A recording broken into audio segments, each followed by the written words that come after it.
All right, what's going on, everybody? Welcome to episode 49 of All Elite Again, the TEW9 series. I'm your host, Evil Amigo, and welcome to this very special episode. We finally made it to 2021. You see here, it's December 31st. It's the final day of the year. We just had a Dynamite the night before. Shot an 86. But it is time, finally, to put 2020 into the rear view mirror, put it in behind us, and move on to the new year. And speaking of new year, that means it is time for New Year's Smash. It's finally time for New Year's Smash. It's going to be our big well, I guess I want to say like our grand opening for the year, so to speak. We've stacked these cards. We've got title matches, we've got grudge matches, we've got brother versus brother, the tournament finals. Yeah, these are gonna be big shows. Yeah, really excited. Yeah, let's just get straight into them. But before that, we've got some mail. The deal for Dark on E4. All right, let's go take a look at that, I guess. I think we're gonna let the Abima one expire because I believe we got a yeah, we ended up getting the Fuji TV deal, so I think we're just gonna let the Abima one yeah, we're just gonna let this one lapse. What's going on with E4 though? Midlands, Northern England. All right.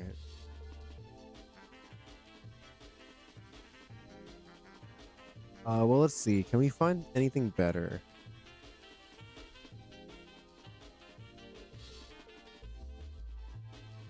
Okay, we're already looking for Europe. Nice.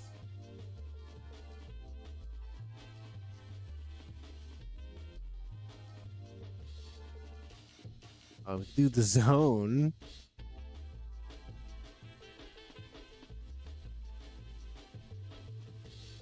Is there anything else? Anything else? See, yeah, and then a lot of these just also cover like the US or Japan and whatnot, so we can't use them. It's small. This one small too. Scotland is very small for some reason. Let's see if maybe we'll get on sci-fi.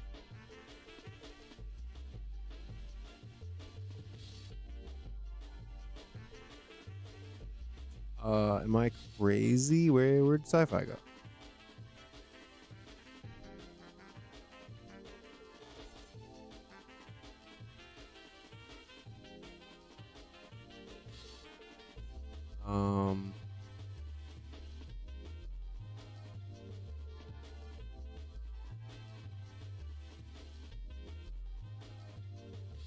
Oh, okay, yeah, I just wasn't seeing it.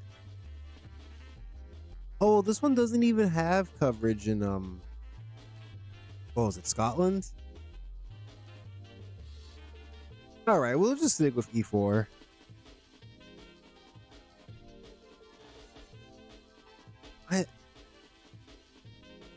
Oh, wrong deal. It's too early in the episode for me to be all confused. I'm sure we'll leave it on late evening, 2 more years.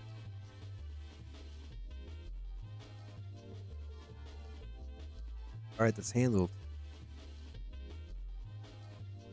9 million people watch Dynamite, sure. Jimmy Jacobs likes what he's hearing from Cash Wheeler? Really? That's interesting. All right. 2021, here we come. Oh, I wasn't even thinking about this, but I guess we'll be able to take a look at all the year-end awards. Ooh, that could be fun. All right. Exciting. I wasn't even thinking about that. If you're watching this, I hope you're having a nice day today. I hope everything's going well for you. If you're watching this on YouTube in the future, that means Forbidden Door has already happened. So Yeah, man. How about that? You know, who would have guessed that they'd put the world title on Barbaro Cavernario, right? I didn't see that coming. And oh man, that injury, man, that was crazy, man.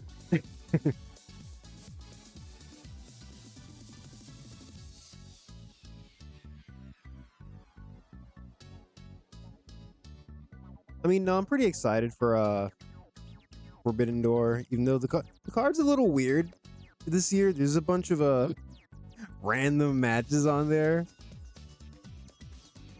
But I mean, I feel like every AEW pay-per-view, like they always over deliver.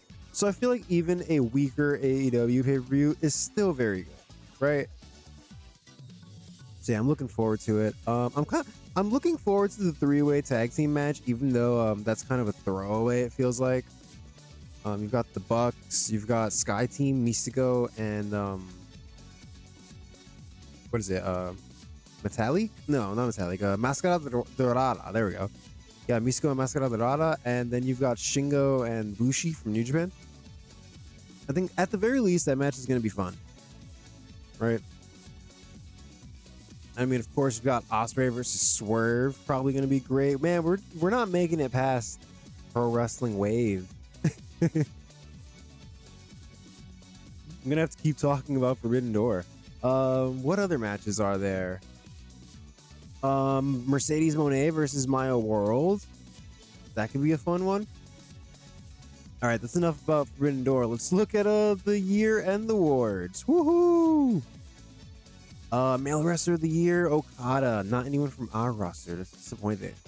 But congratulations, good for Okada. When does your contract end? 2023, all right. Female Wrestler of the Year, Io Shirai. Not on our roster again. And we won't be able to sign her until 2022. All right, congrats, Io. The Company of the Year was New Japan. What? Really? I am surprised. I haven't been looking at their shows to see how good they've been, but yeah. This is surprising. Young Bucks? Wait, what? Generation Me? What? Hey, Meltzer, what are we doing here? Why are you calling them Generation Me? All right, well, shout out to our boys, the Young Bucks. Sky Pirates Female Tag Team of the Year. That's not surprising. Yeah, that makes sense. Match of the Year, Kazuchika Okada defeated Jay White.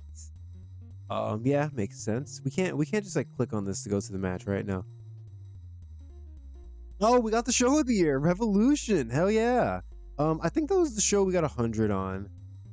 Let me see. How do I show history? Yeah, that was the show where we got 100. Yeah, hell yeah. I mean, it makes sense. It makes sense. Hard to top that. Ren Narita, Male Young Wrestler of the Year. Okay. Venny, Female Young Wrestler of the Year. Hey, what's up with Ren Narita's stats? Oh, he's got good Budo Razu, but I mean, he's got solid basics. I don't know if I will sign him, but we'll shortlist him and we'll decide when it comes up. Oh yeah, Venny, Young Female Wrestler of the Year. Bobby Lashley, Male Veteran Wrestler of the Year. Okay. Kana or Asuka, Female Veteran. Impact, Most Improved Company. Boo. Although I guess around 2020, 2021 is when Impact was doing pretty good. They had some cool stuff going. Oh, speaking of Impact 2021, rest in peace, Joe Doering. I can't believe I didn't open the episode saying that. But yeah, rest in peace, Joe Doering, our very own. He's on our roster right now. Very sad. Very yeah, very sad, man. Just what else can you say? Rest in peace to the two-time former All Japan Triple Crown champion. Yeah, Impact made me think about him because he was in Violent by Design with Eric Young and some other guys. Yeah, rest in peace, Joe Doering. Male Independent Wrestler of the Year, Will Ospreay, good for him. Mayu Iwatani, Female Independent Wrestler of the Year. Isn't she oh, she's on a handshake deal with Stardom. Alright, I would have assumed she'd be exclusive. MVP Manager of the Year? Really?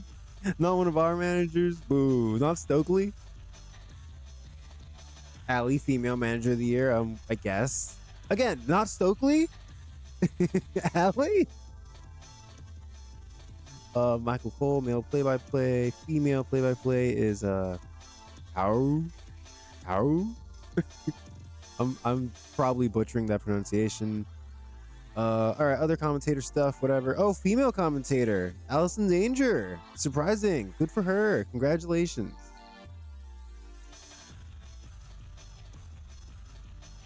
Odds. Why all this? The American mat slapping, rule enforcing, count giving kingpin, Todd Sinclair. This is a very coveted award, apparently. Shout out to Todd Sinclair. Shout out to Allison Lay. All right. All right, so these are like the overall year in the awards. I think we can still look at ours too. But before we do that, any contracts coming up? First day of the year. Sue Young gave birth to a baby boy. Congratulations, Sue.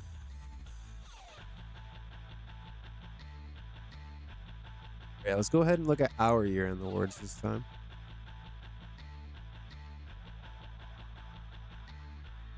All right, so our 2020 Wrestler of the Year, Jon Moxley. You know, we had a lot of strong contenders this year. I feel like Kento Miyahara, you know, he had a big, like a really fast rise this year. Walter was killing it all year. I feel like Jon Moxley was a little on and off, but when he was on, he definitely was one of our best guys. But yeah, also Cody. Cody's always good. So yeah, I feel like a lot of guys could have got this award. But yeah, congrats, Mox. Wow, the repeats. Davina taking it 2 years in a row. Controversial. Yeah, I feel like Awesome Kong got snubbed here. You know, Awesome Kong would have got it in my opinion. You know, she was the women's champion for most of the year, I want to say, and did rack up a bunch of defenses. Whoops. Tag team of the year, once again, the Young Bucks. You know, our tag team division's incredibly stacked, so it's kind of impressive that they're still the best. You know, I think that's a testament to the Young Bucks. Yay! Shout out to Hikaru Shida and Mika Iwata. What is their tag team name again? I'm not gonna check right now, but shout out to Hikaru Shida and Mika Iwata, our first women's tag team champions and our female tag team of the year. You know, we kind of didn't do much with them after they lost the titles. But yeah, cool to see them get this. Our male young wrestler of the year was MJF. Why did nobody win it in 2019? What was going on there? But yeah, congrats MJF. He is, you know, he falls under the age limit. So yeah, I guess that's enough.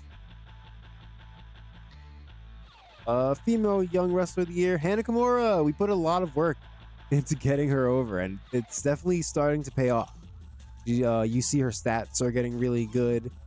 Her promos hopefully improve. You know, maybe 2021 is the year we cut a good promo with her. Veteran of the year, AJ Styles. He's another guy we kind of dropped the ball on for a bit, so I'm a little surprised he got this. Female veteran, Awesome Kong. All right, well, Awesome Kong wins something. Good for her. Oh wow, our match of the year was Mox versus Kento Miyahara from Full Gear at a 96. We're about to top that with Kento versus Walter. I'm just saying, it's gonna happen. We're gonna have our first 100 match. No surprise here, Revolution, it got 100. It was our only pay-per-view of the year to get 100, so yeah, it makes sense that it was the card of the year. Hey, there you go. Stokely Hathaway, male manager of the year. All right. He deserves it, even though most of his promos are shit. But you know, the 1 in 10 times when he gives you a good promo, oh boy, you're looking at like a 70. Shout out to Stokely. Female manager of the year, Allie. You know, I don't know if we've ever given her any promo time or anything. This is kind of a BS award. If anything, Selena de la Renta should have got this. Male play-by-play commentator of the year, Excalibur, of course. Color commentator of the year, Taz, of course. Female color commentator of the year, House in Danger. All right, good for her. Todd Sinclair wins best ref. Aubrey Edwards best female ref. And all right, that's all the awards. All right, so that was fun to look through, but we got to make it to Monday, and we got to book some. New Year's Smash. Oh, this reminds me, actually, let's borrow these New Japan people before I forget.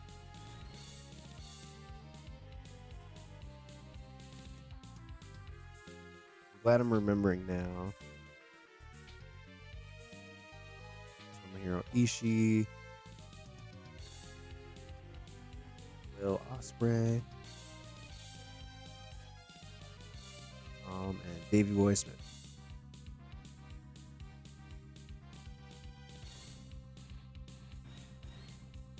New Japan, let us proceed.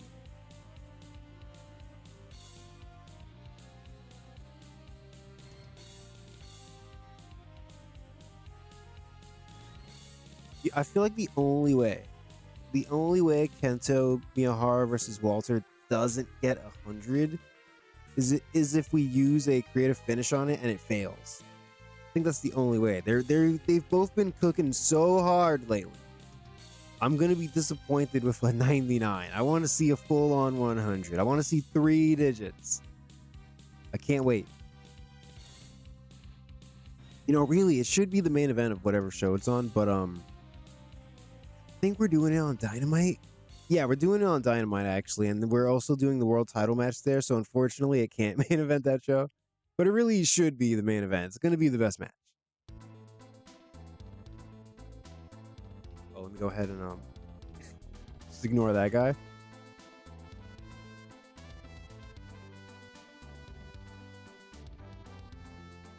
Right. What? No! No! No! No! No! We didn't even get to crown our first champion, and CMLL is just like, nah, we're putting this belt on our boy Barbara Cavernario. No! Come on! What? Dude.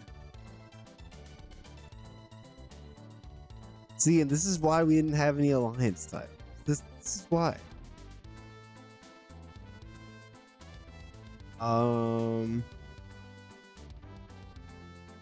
Hey man, look, I love Barbaro Cavernario. It's like the second time he's come up in this video. We're just gonna go ahead and make it.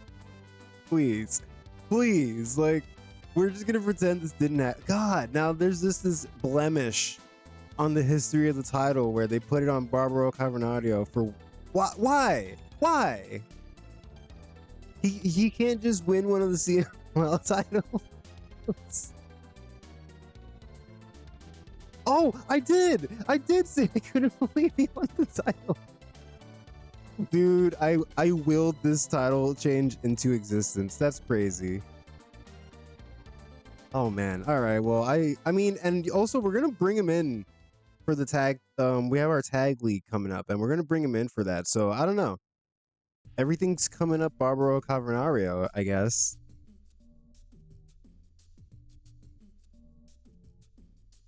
You know, and I did joke before that it's gonna be funny to see like other promotions just put the belt on people, but you know, it's like, at least let us crown the first champion before you start using our belt. I don't know. At least it was funny though, right? At least it was funny.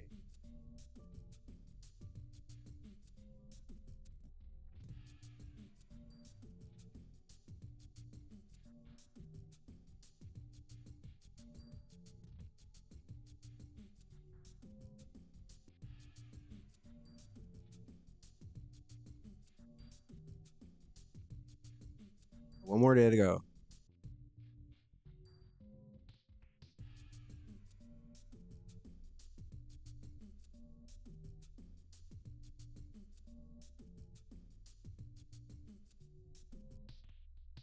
Man, I kind of wish at Forbidden Door they would 'cause, you know, AW used to have like the casino battle royal at I think they would do it at Double or Nothing. But I kind of wish they would do like a special one for Forbidden Door and just throw in whoever they could get from New Japan and like CMLL. I think that would be fun because I would love to see Barbaro Cavernario in AEW. So I feel like that guy was super hot in like 2015. You know, alongside like Puma King. Yeah, you know, people you don't really see. He's like obviously he's still in CMLL, but I don't really see them booking him in any like prominent position. Really, I don't know if it's because he's like older. But anyways, enough about that. It's time for Collision. Is there any? Let me make sure. Is there anything else we need to do? Nope. Looks like we're good to go.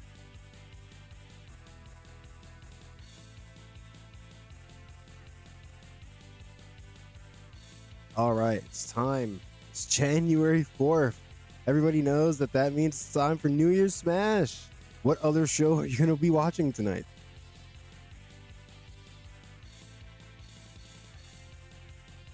Let's see, where have we...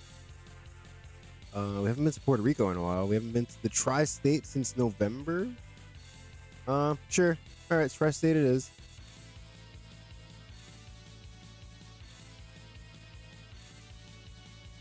The Blue Cross Arena has 13,000 seats, so we should be able to sell it out. So that's what we're gonna do.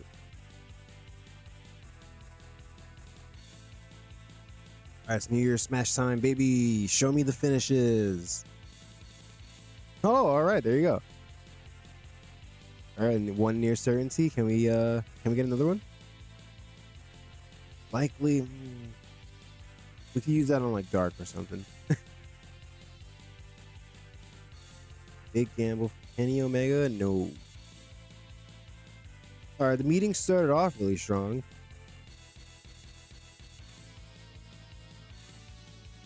Allison Danger and Mark Briscoe getting into a huge row. Alright, guys, please don't fight. It's the new year.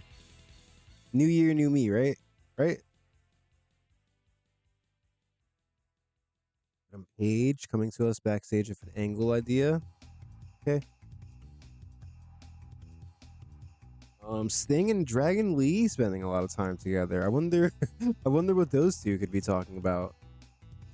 Probably like sports or something. Training. Kagetsu passing on psychology to Hazuki.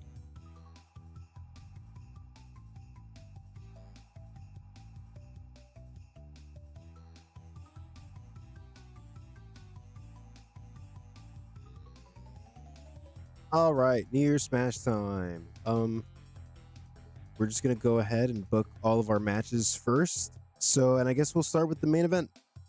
So, big main event. We've got the Elite, Kenny Omega, Nick and Matt Jackson taking on CM Punk and FTR.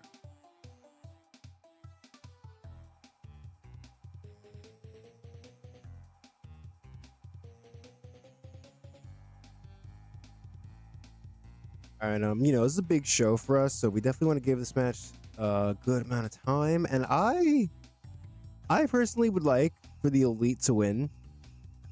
I think, you know, best case scenario, CM Punk agrees to put over Kenny Omega. If not, we'll have maybe Kenny Omega pin one of the FTR guys. let's see. I feel like no matter what we do, CM Punk's gonna be mad, but let's try it out. You know, he is on an exclusive, legally binding contract. He tried to quit before and he couldn't.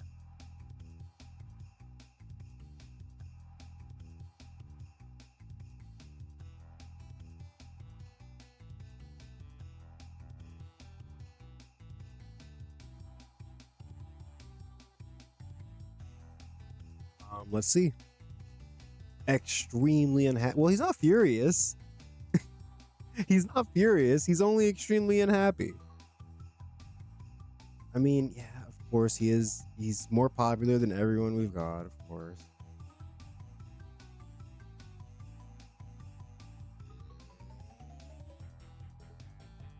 I could ask him if he would want to put him over.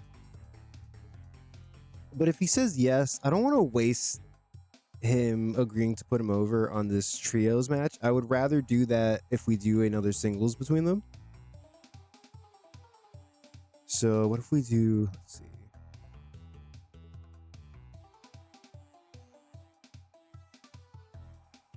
What if Kenny Omega pins Dax?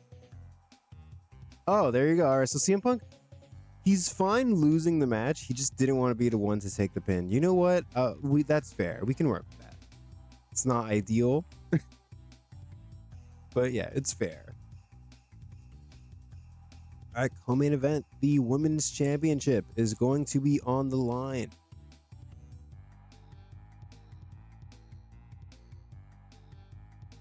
All right, we've got the dominant, long reigning champion, Awesome Kong. I should actually check how long they've been champion. Taking on Hana Kimura, the underdog. Can I take a look at their popularity also? Oh wow, yeah, they're getting pretty popular. Yeah, Hana Kimura, underdog, big success story for us. We've brought them up from unimportant and relatively unknown all the way into title contention on this big show. Unfortunately for Hana Kimura, I think this is the perfect opportunity for Awesome Kong to solidify herself and to add to her legacy as the best women's wrestler in the world. She's the women's champion for a reason.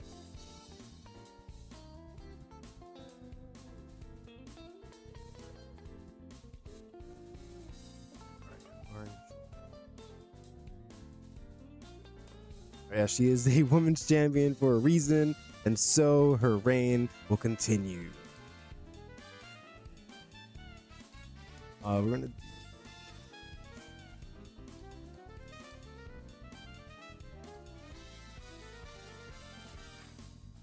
do Stokely should automatically be at ringside, but we'll do Allie, Penelope, Dark. And do we have a finish for this? One near certainty, two.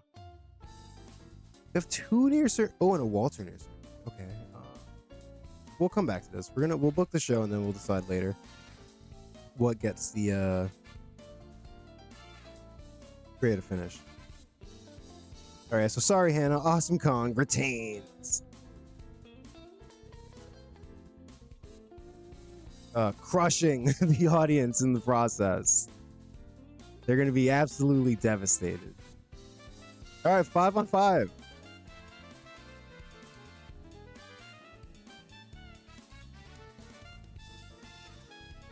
And I wish this game would let you go past 5-on-5. I've always thought that.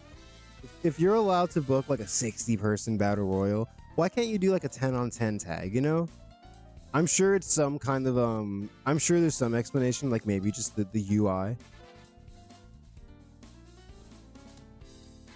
I don't know. I'm just rambling here. So who's in this match? Kento Miyahara.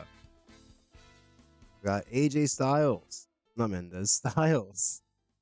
Will Ospreay. Tomohiro Ishii. And Davey Boy Smith Jr. on the babyface side. And on the heel side, we've got Walter. Timothy Thatcher. Minoru Suzuki. Zack Sabre Jr., and of course, Big Lance Archer, Davey Boy Smith's former partner.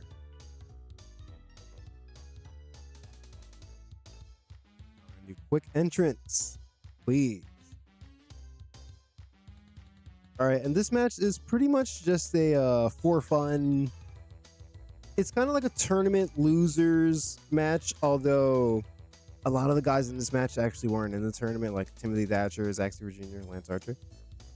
But yeah, this is it's gonna tie into Kento Miyahara versus Walter, which is happening on Wednesday. All right, speaking of that match, we're gonna give the win here to Big Walter. He's gonna go into the match with momentum. All right, let's make sure he doesn't pin Kento though. He can pin. Look here, we haven't pinned Davey Boy Smith Jr.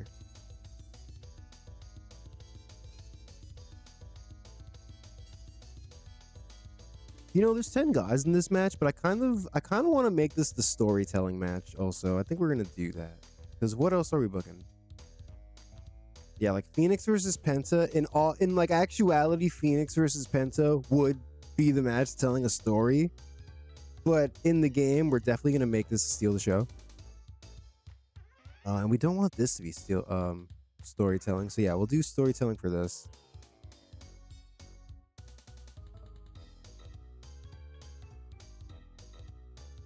All right, nothing too crazy. 12 minutes. Tell a story.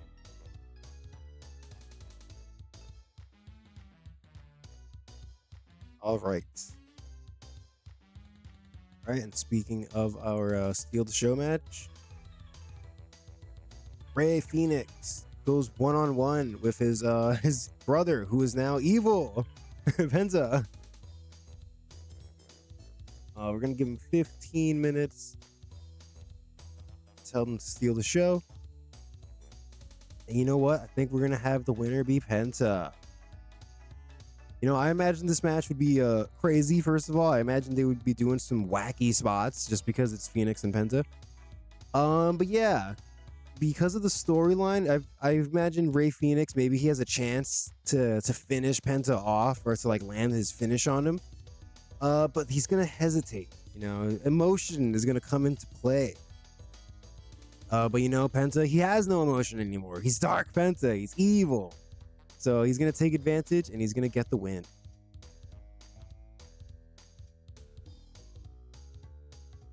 We're going to have him get a clean win over him. And we're going to do at ringside Selena, Barza, and Humberto. And we'll do Distraction by Selena.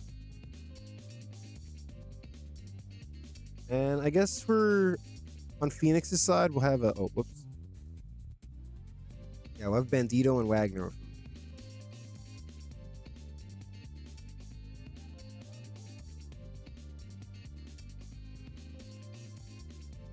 You know, I'm kind of tempted to use the creative finish on this. Even though I already think it's going to be a good match, and it's only like our second match down the card, man. We'll see. We might just save the creative finish and use it on. So I don't think the main event needs it. Maybe we'll use one on the women's match and then save the other one for the next show. All right, and our last match to book here, we're going to do Bryan Danielson is going to defend the AEW Prime Championship against Swerve Strickland.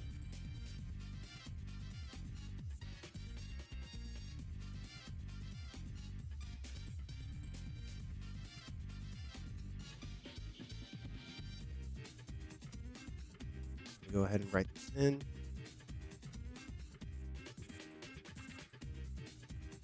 Oh, never mind. There's not. Oh, well, I could do this actually here. Please unhighlight. Please, please, please. What's happening here?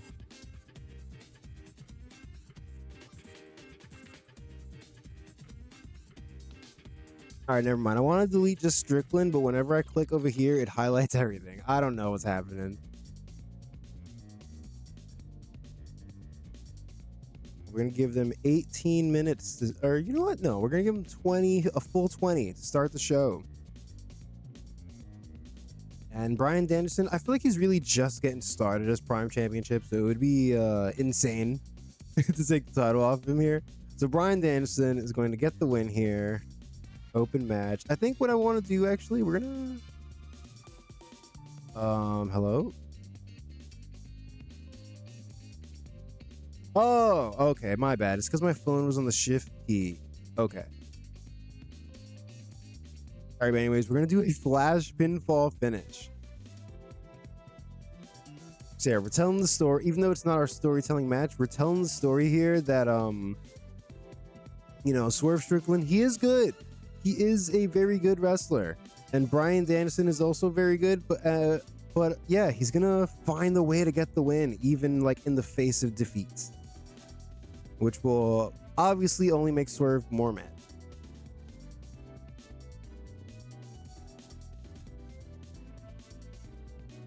Yeah, Danielson's way more popular. My God.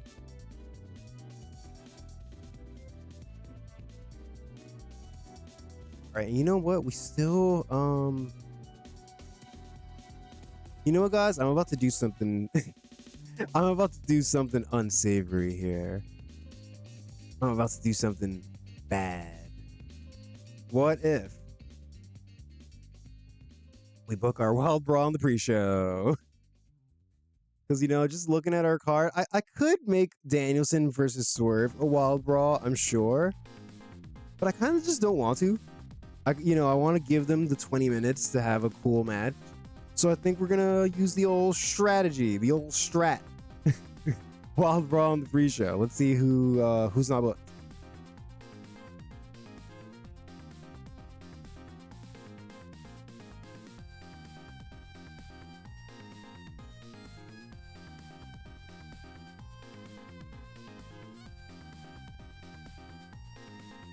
Darby Allin, probably Brawl.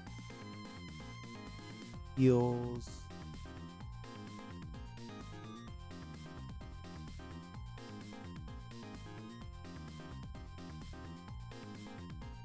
All right, you know what? How about we get we do some non-canon action. These guys are not feuding. This match has no reason to have it. All right, Wild Brawl between Tommaso Ciampa and Darby Allin, and Jimmy Jacobs and Brody King. We'll give the win to Jimmy.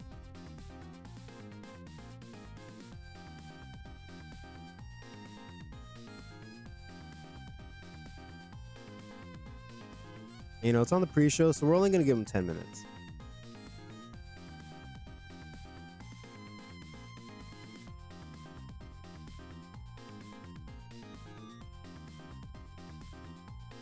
All right, so yeah, we're taking a little shortcut here. I don't always like to do this, but I feel like this show is a fine exception because I don't want to have to shorten this match, and I don't want to have to shorten this match to make them Wild Brawls. This is already a storytelling match, actually. And yeah, I don't think this could even be. Yeah, no, definitely not.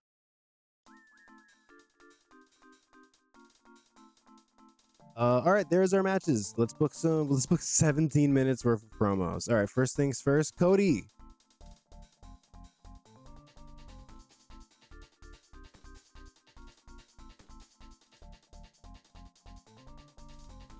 Actually, no, we're gonna do a big 8-minute segment with Cody and Sting. We've been building to this match for a while now. It's happening on Wednesday. Just a big final promo just to really drive the point home. All right, so we're going to send out Cody to the ring by himself, or well, with his wife, but no MJF.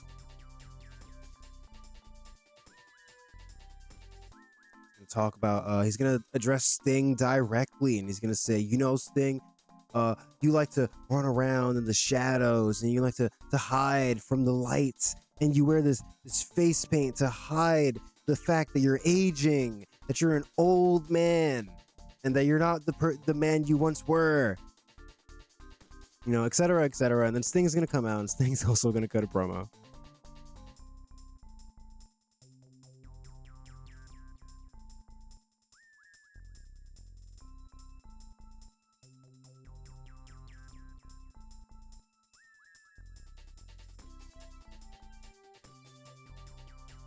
And yeah, this is basically the angle. Just nice and simple. A face-to-face face-off, a face-to-face face-off. Yeah, face-to-face face-off between the champion and challenger.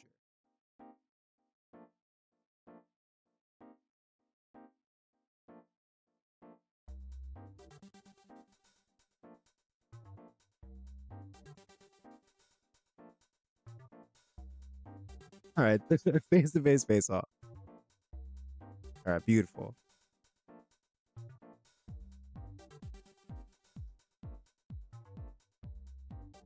Although we definitely shouldn't open the show with this, considering that this match isn't until Wednesday. So we're gonna put this.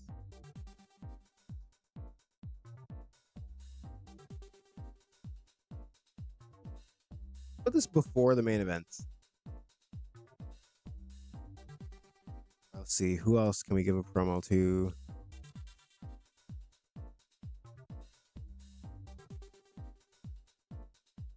We're gonna give a 3-minute backstage promo to Swerve. He came up short against Bryan Danielson. We're gonna have him cut a promo basically saying just that, where he's like, I was this close. I was this close, Danielson, and you know it. You know that I had you beat. The championship should be mine right now. You know that you got lucky.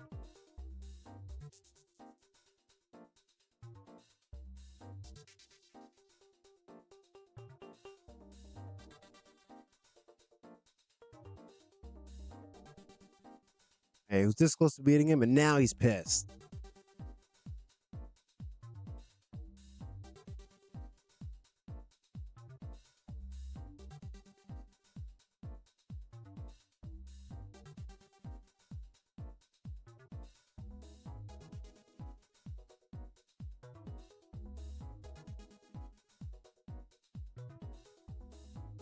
We really don't have many strong angle ideas. We've got one safe bet.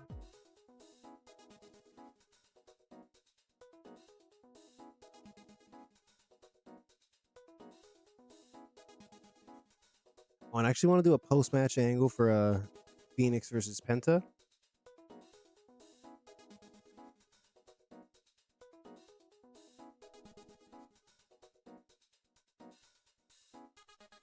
This is gonna be just more typical Latin Mafia storyline. We're gonna have this is exactly what we're doing with Pedro Stamao and the CMLL save too, which is so funny. We're gonna have them attack Penta after the match. Or no, attack Phoenix after the match. And I guess Bandito and Wagner.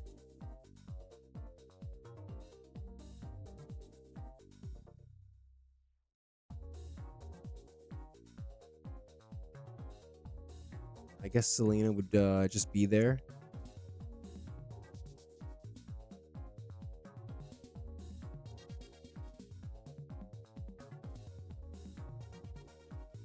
Oh, my cat got tired of my shit. He's out of here. All right, I'm sure he'll be back in a second. All right, so these guys are getting beaten down by Latin Mafia, and who comes to the rescue? Eddie Kingston, of course. Oh, what's this? It's not just Eddie Kingston. It's the Death Riders. It's the Death Riders. Did I make Eddie Kingston? Oh, I made Eddie Kingston an attacker. Whoops. Making the save. All right, so Eddie Kingston comes out. He's trying to make the save, but he by himself is not, he's obviously going to get outnumbered and not really be much help. But then here comes John Moxley. Here comes Bach. Here comes Fergal. And Shingo. What does this mean?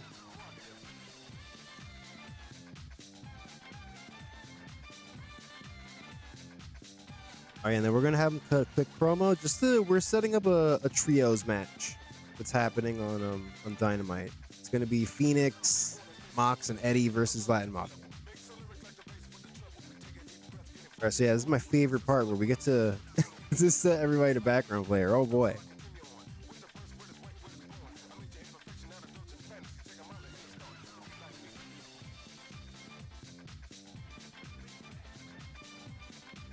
And, we're not turning John Moxley face just yet, but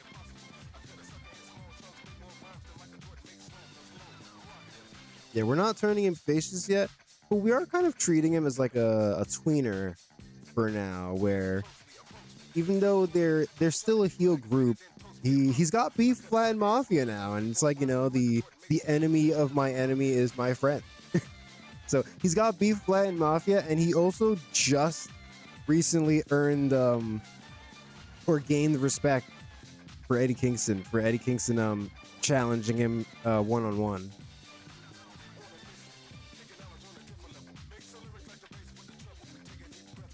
So yeah, Moxley, he's like lawful evil. He's not chaotic. Yeah, and I imagine Moxley would be like, oh, Andrade, you lurk backstage and you talk like we're all supposed to be so scared and so intimidated by you, but where are you? You're not even out here. I miss anyone? Garza. Go.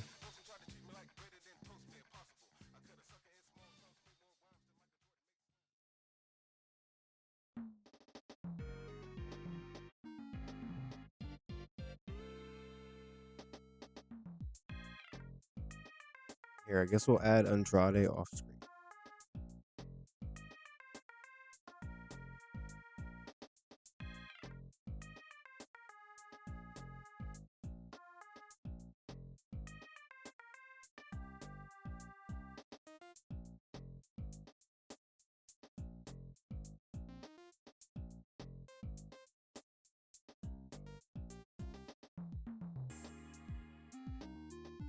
Oh yeah, so this is gonna come after this match, and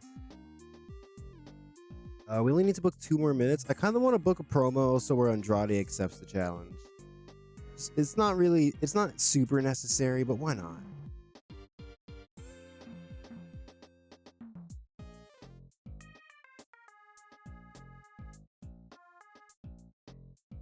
Actually, you know what? No, we're not gonna book this because we still need to do like a CM Punk promo, probably an Elite promo.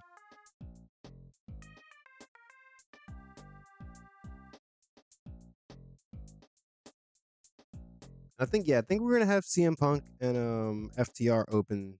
How about we just open with a segment between CM, FTR, and the Elite? How about that? We'll do this.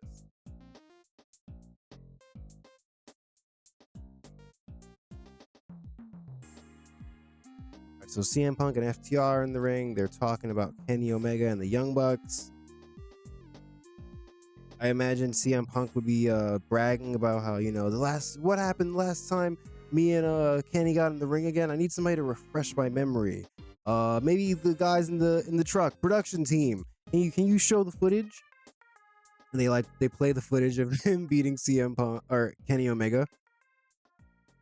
And they're bragging, they're talking all this trash. FTR's talking about how the Young Bucks are, they should have won the most overrated team of the year. And then yeah, we're gonna have the Elite come out, and the promo is going to be significantly worse from there.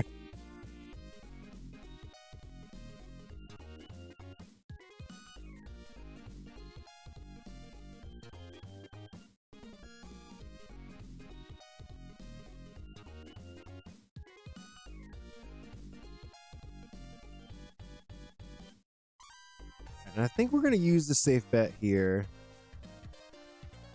Because on one hand we have CM Punk cutting a promo, which should be good. But then on the other hand, Kenny Omega's talking, so it could be mid.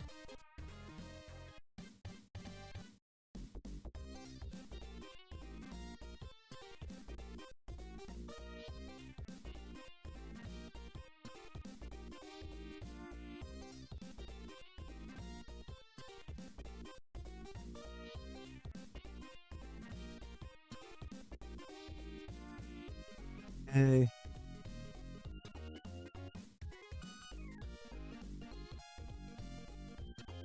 Still have a couple more minutes.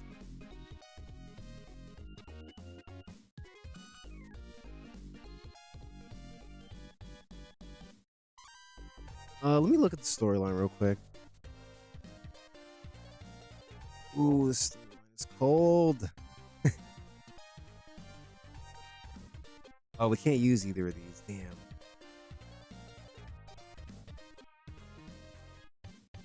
All right, we're changing course. We're changing course.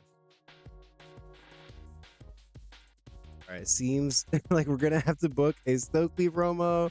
We're gonna use we're gonna use the creative idea and we're gonna hope for the best.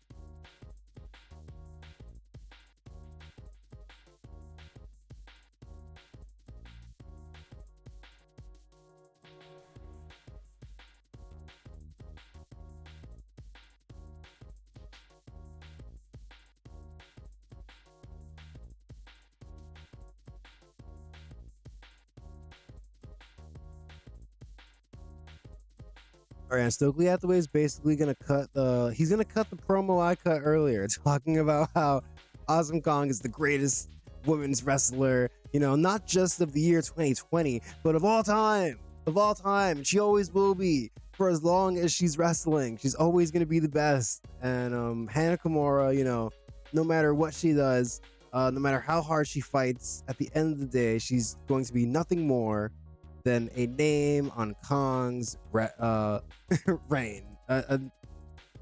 She's gonna be another name of a person she beat. How about that? How about we phrase it that way?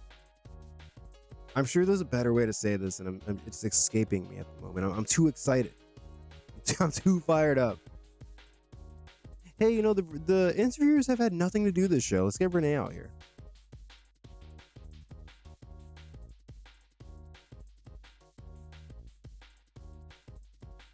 Please, Stokely. If we ever needed Stokely to fucking come through for us, it's right now. It's right now, Stokely. No more playing around. Is Stokely happy? He's very happy. All right, I was gonna give him money, but he's already happy. So just does he need momentum? Like, I only have 2 likes. Sorry, we're not gonna do that. Just cut a good promo, you little shit. Just do it. We got 3 more minutes to burn if we want to.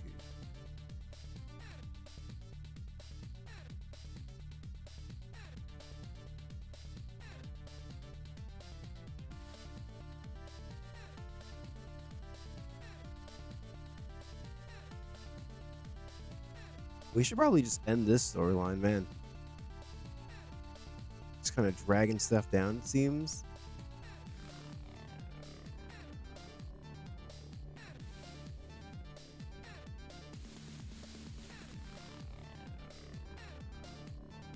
All right, the international title storyline is very hot, but we'll give Walter a 3-minute promo.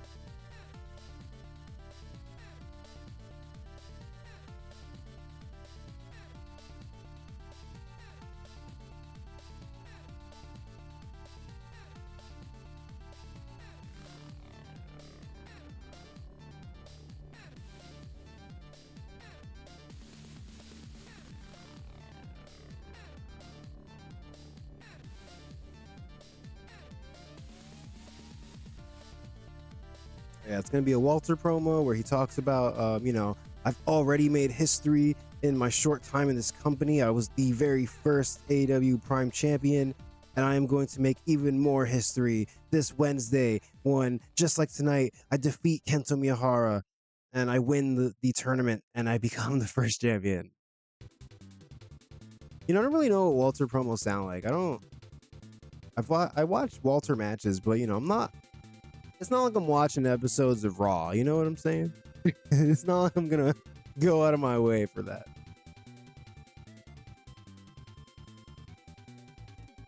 You know, there was a time. There definitely was a time, but that time is long since passed.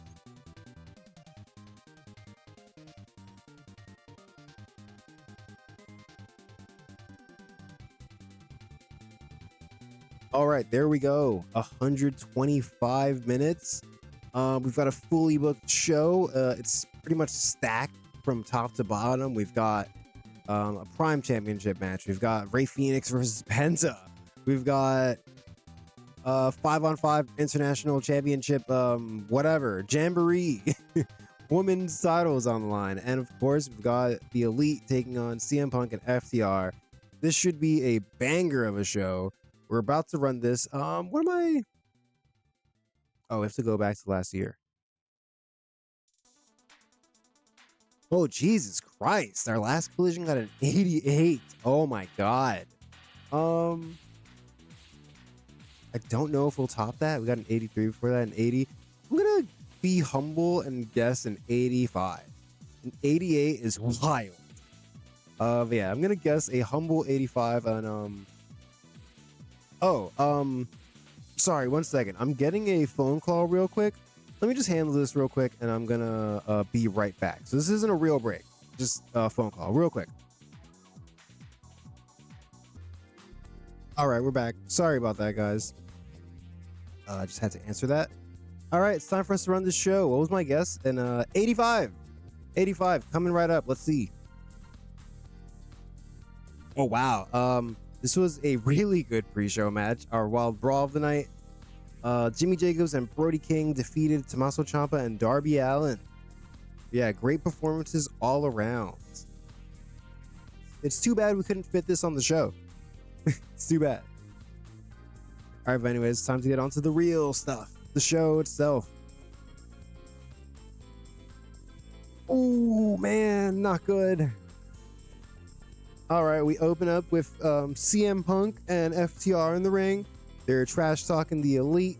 The Elite come out, you know, they have a little promo battle, getting everybody hyped up for tonight's main event. Only a 69. Only a 69. I don't like that. I don't like that at all. All right, let's move on.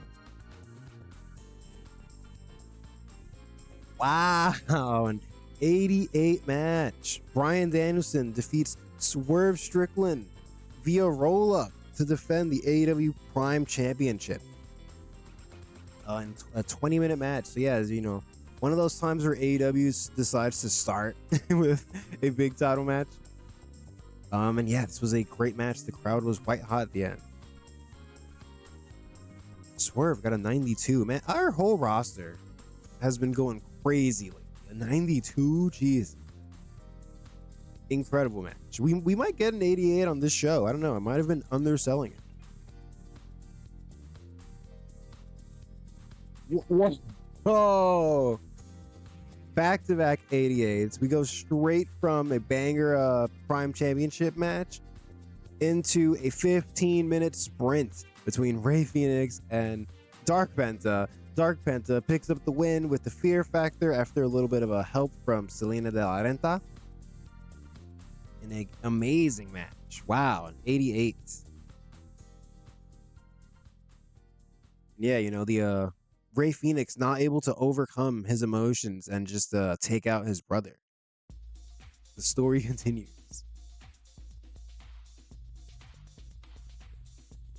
All right, 83 angle. We have Latin Mafia attack Phoenix, Bandito, and Wagner Tercero after the match. And they are saved by Eddie Kingston and the Death Riders. So yeah, big surprise moment here.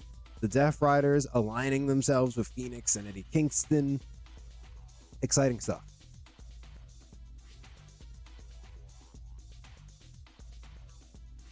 All right. This backstage promo from Swerve got a 75. This is a good promo, but it lost the storyline heat because that last match was so good. You know, a 75 promo compared to an 88 match. It's like, Yeah, solid promo.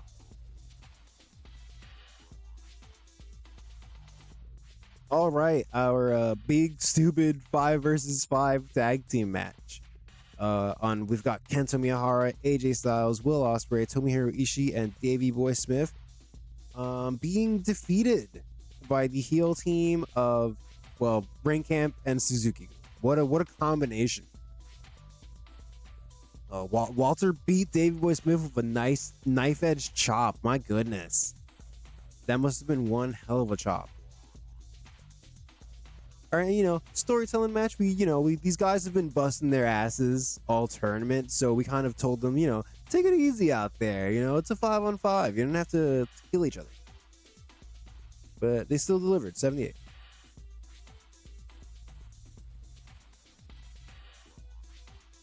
Oh, Walter put on a 95 performance? Jesus.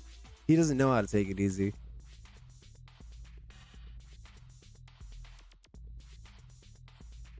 Right after the match, we get a quick promo from Walter. Gets a 75. He's very determined to become the first AEW International Champion. The first. Don't let anyone tell you otherwise. The first. Who? Barbaro who? All right, a 74 promo. The storyline gained heat. Thank you. That's what we were looking for.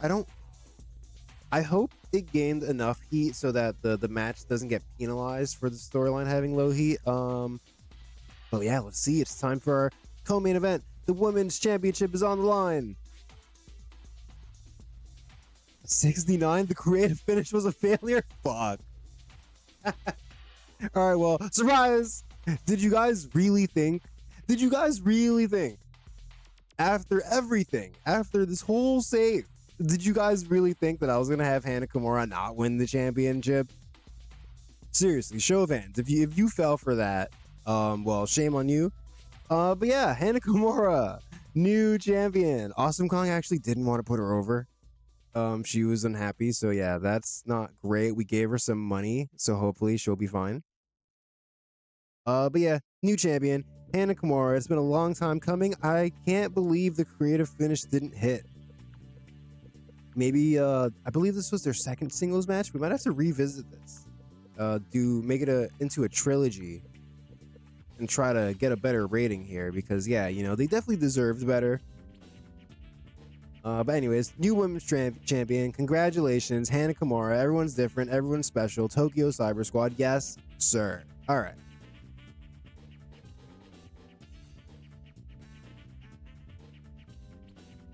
Right before we get to our big main event, we've got we've got the face-to-face face-off between Cody Rhodes and the challenger for his championship, Sting. And the crowd was really into this. It got a 90. Man, the crowd really wants Sting to win the championship. I think that's what it is. There, you know, he's a legend. Everybody's excited. Everybody's like, you know, he's gonna do it. He's gonna do it. They're gonna put the belt on him. All right, and let's have a good main event, guys. Let's see it. An 80. That's interesting. Interesting. All right, well, Kenny Omega gets the win, pinning Dax Harwood. Kenny Omega was head and shoulders above everyone. Had a 93 performance. God damn. Wow. CM Punk also did good, 84. Yeah, I'm a little surprised because, you know, I feel like typically the Young Bucks deliver at such a high level in their tag matches, as do FTR, and CM Punk has been really good for us. So yeah, I really expected this match to be better than an 80. But I guess you know, you got to take what you get, right? You got to work with what you got. Or how does that song go again? Oh yeah, what is it like? Be grateful for what you got. 89. Wow. 1 point higher than our last show. Yeah, great stuff. We're on a real hot streak here, opening out the year strong. All right, timing in the back, sun rooftop. Digging the scene with the gangsta lean. Ooh. We gained some pop in Canada and Europe. Oh yeah, America didn't care about that show. They were like, yawn. Yawn.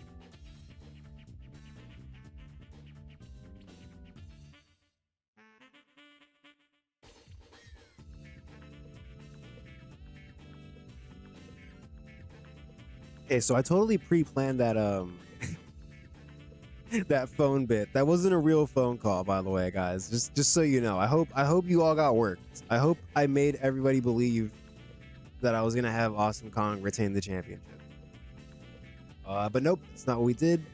Hana Kimura, new champion. Let's look at it. Let's look. Yeah. Yeah. Who. This is what the entire save has been building up to. So I guess we're done here. All right, thanks for watching. No, I'm joking. Also, can we see her popularity now? It seems she got like a small bump from winning the championship. But yeah, new champion.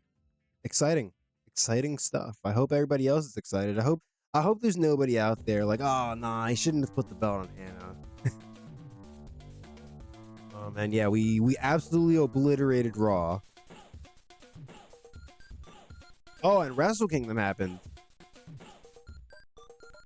Wow, New Japan not about to let us outdo them. 91. Damn. Jay White defeated Kazuchika Okada in a submission match.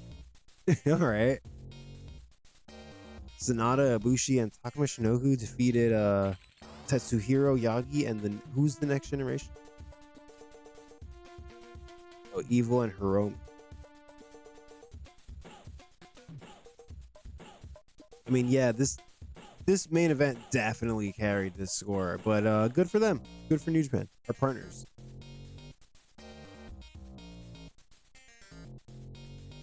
Daisy Hayes' developmental contract is expiring.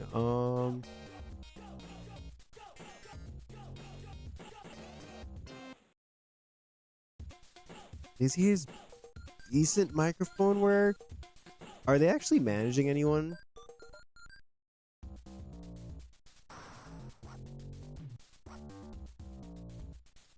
Oh, Jimmy Jacobs agrees with me about Hannah Kimura. Thank you, Jimmy. I always knew you were a man of reason.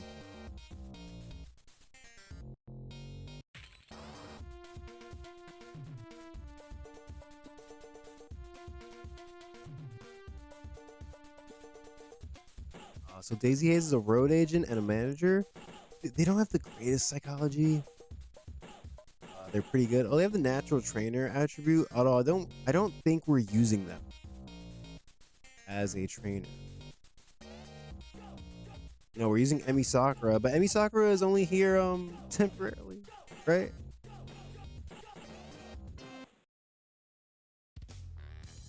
I believe Emi Sakura is on a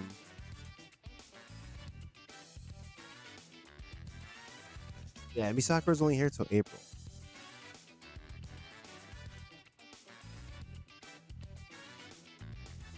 All right, let's take a look at all of our road agents. I think that's gonna be the deciding factor.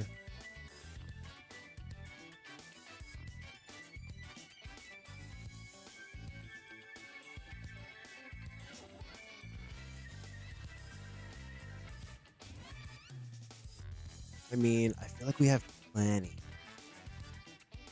I feel like we have more than enough, honestly. I don't know. I like Daisy Hayes, but we might just let her contract run out. She's not really doing anything super important for us.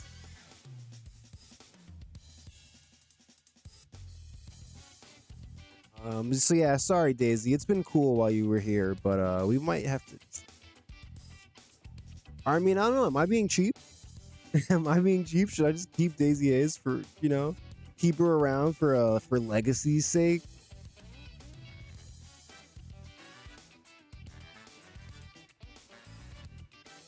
Whatever. How about we just keep her around for another couple years? Why not? Why not? Nobody said anything, but you guys convinced me. You guys convinced me. She does deserve to stay. Why not?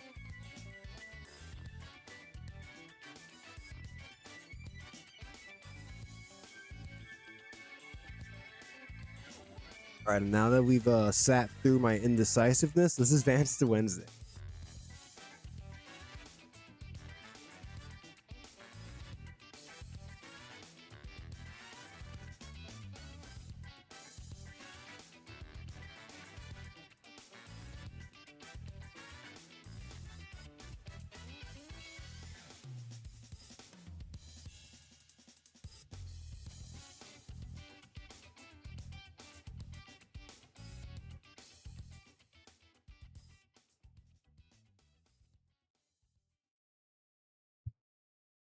Oh my god. It's October 6th. October? January 6th. Oh geez. Oh no. John Cone set to stay with WWE, whatever. Oh, come. Oh, wait. That's not ours, right?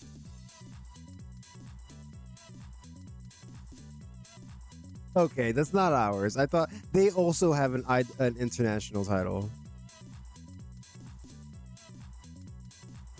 Or is theirs Intercontinental? Yeah, Intercontinental. Okay, it's just a different title entirely. All right, got scared for a second there.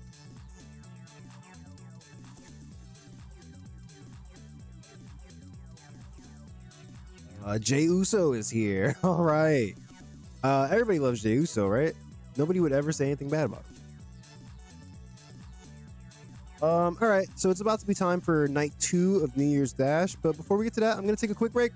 So if you've enjoyed this, please like the video and leave a comment, subscribe to the channel, and I'll see you in 2 seconds.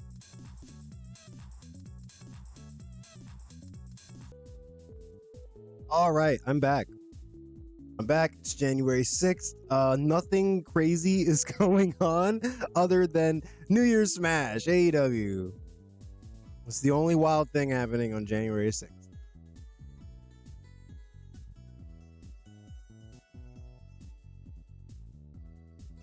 All right, you know what? I think we're just going to stay in the tri-state for this. We're just going to go outside of New York.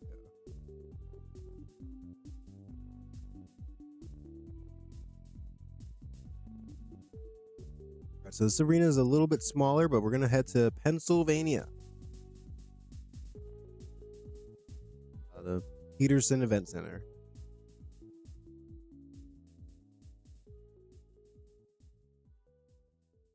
All right, we could definitely use a couple more creative finishes. The creative finish we used on the oh, we got a near certainty for Mox. Okay. The finish we used on the women's title match was a near certainty, so I'm kind of sad that it failed. All right, we got a safe bet.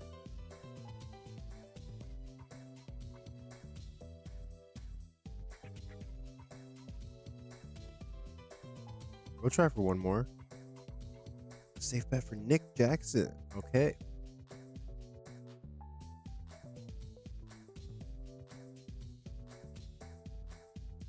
Oh, Dark Cheek and Allison Kay getting into a row. All right. Allison Kay is like, I should be one of Stokely's angels, and Dark Cheek's like, well, you're not. Sting and Excalibur have been hanging out recently. Brian Danielson from Angle Idea. You know, I feel like whenever they come to you with an angle idea, it's rarely ever good. Like, I would wager I'm gonna go out there. I'm gonna put myself out there and say that the vast majority of the time when the wrestlers come to you with ideas, they're bad. Controversial statement.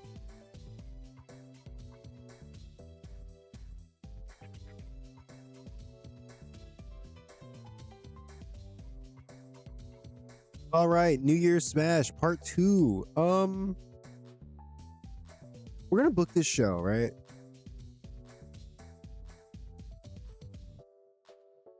I was gonna see if we could adjust the show and add more time, but I guess we can't do that for this. All right, never mind. I was gonna say we'll book the show and see if we need to add more time, but I guess that's not even an option. All right, so taking it from the top again. The main event of this show is going to be Cody Rhodes defending the AEW World Championship against Sting.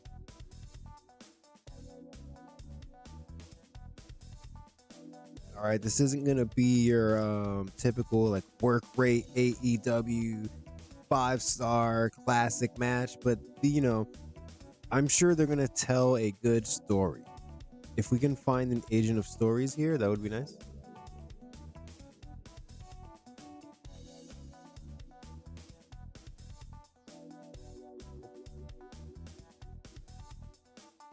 Song and Hero are next. We have so many road agents. One of them has to have the Agent of Stories thing. Daniels, Cody's in the match. Jimmy Jacobs. Let's see.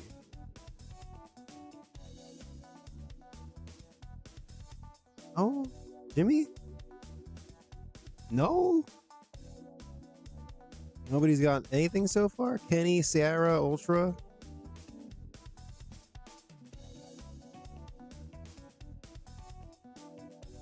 No, Kenny. No. No, really. Nobody has any like agent of bonus. Oh wow, I didn't mean to close that completely. How about Ricky Steamboats? No. What? Are you kidding me?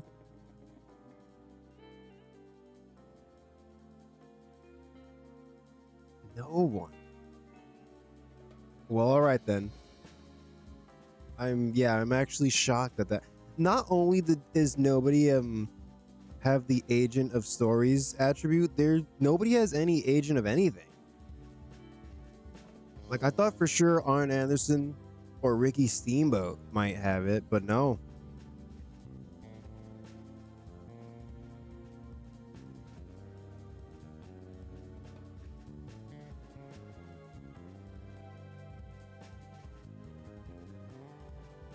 World title on the line, since it apparently doesn't matter. You know what? Yeah, sure. Well, let's have Del Rey be the agent.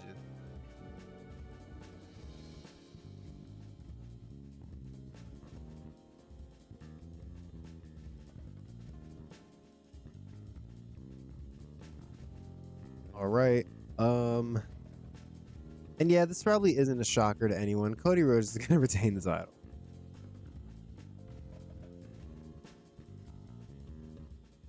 Match.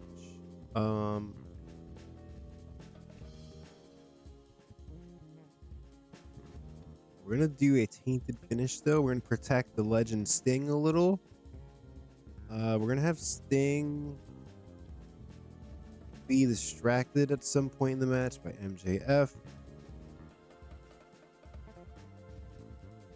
You know, we're also gonna have Cody be distracted by Orange Cassidy just for fun. Cause yeah, I imagine MJF would come out and distract Sting, but then Orange Cassidy would come out and like give him the orange punch. But since we can't tell the game that, we're just gonna have Orange Cassidy also distract him.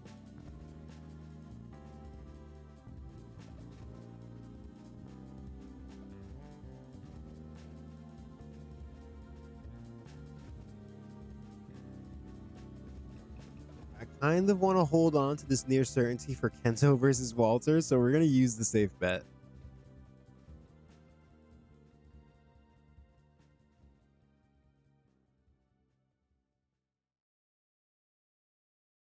I mean,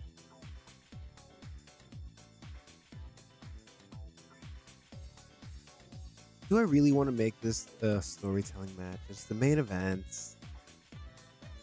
What other match could be that? I guess the women's tag. All right, we'll just leave this regular. Can Sting even go 18 minutes?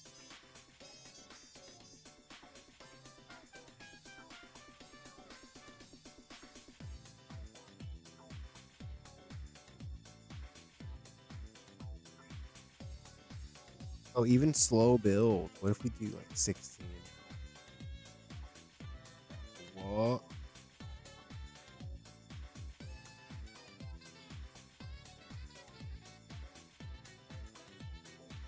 Can't do 15 normal? Can he do 15 slow build? Why am I giving Sting a title match again? Okay, he can do 15 slow build. All right, well, I hope that goes well.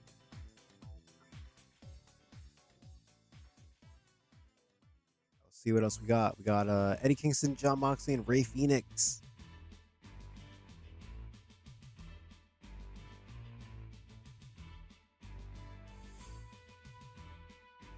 Eddie Kingston, John Moxley, Ray Phoenix taking on the Latin Mafia trio, Andrade, Terrible. Ortiz and Penta.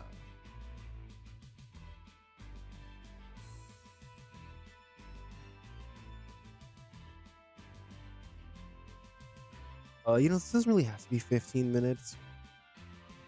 Maybe like 13. All right, and didn't we just get like a Moxley near certainty finish? We're gonna give the win to John Moxley, and we're gonna have him go over his old friend Ortiz.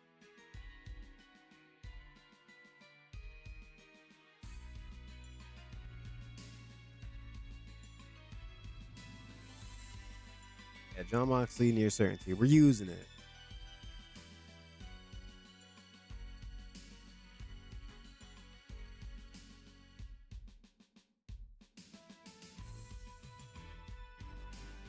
I mean, you know what? Yeah, we'll have this be 15.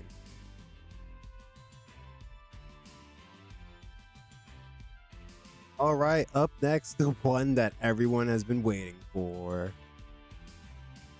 The ultimate match of the save, barring a like injury or one of them being really off their game. But no, that's not gonna happen. This is gonna be 100 match. I'm confident. I'm the most confident I've ever been. Oh, dude.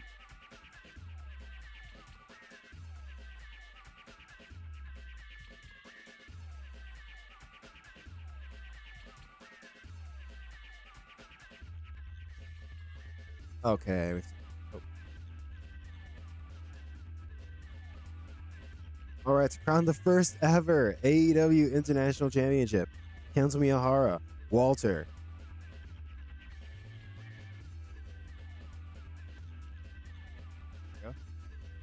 Rick Knox, no, get out of here. I love Walter. He's one of our boys. He was a day one roster member, and he's come a really long way. And I mean, he is very popular in the British Isles in Europe. But I think we're gonna go ahead and put the belt on Kento Miyahara.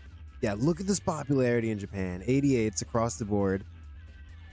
Again, another one of our major success stories. He came all the way from 8 popularity way up to the mid 70s.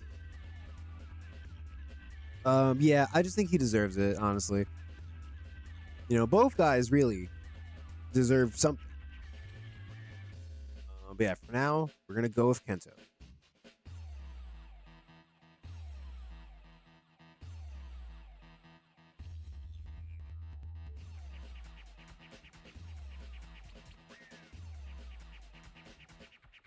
We're gonna have them go long, 23 minutes, open match, clean win, near certainty grand finish. All right, this is the match of the save. I am telling you right now. I'm telling you. I'm telling you. I am telling you. All right, don't let me down, guys, please.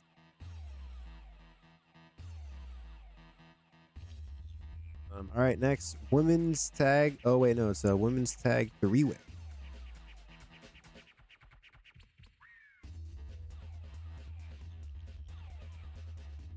Our women's tag team championships on the line, 3-way match. We got the champs, AJ Mendez and Nikki Storm, taking on Trinity and Mickey James, who will be she's going to be the surprise entrant in the match, replacing an injured Davina. And of course, we can't forget about Odeyo Tai. We got Mia Yim and Kagetsu. Is Kagetsu not over? Oh, see, now they're recognizable. But you know what? Whatever. I feel like in the last episode I looked and they were back to unimportant for some reason. Is Trinity still? Okay, good. Oh, damn it. I always do that. All right, hold on. AJ, Nick, Trinity. Oh, not Tracy Williams. Trinity. Mickey James. Mia Yin, Kagetsu. All right, we did it.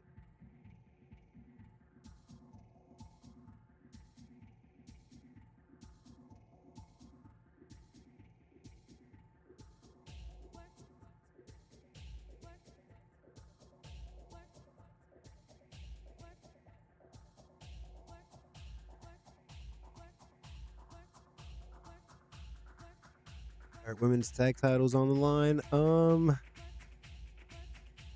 We haven't even really done all that much with AJ Mendez and Nikki Storm as champions, but I feel like I just want to put the belts on Trinity and Mickey James. Honestly, we're kind of Trinity's kind of one of our projects right now. She's got great star quality. Yeah, she's got 82 star quality. She's got good stats. I don't know what WWE was doing with her, but we're gonna try and get her really over. So yeah, I guess Trinity and Mickey James, new women's tag champions. This title lineage is already so strange. We went from Hikaru Shida and Mika Iwata to AJ Mendez and Nikki Storm, and now this.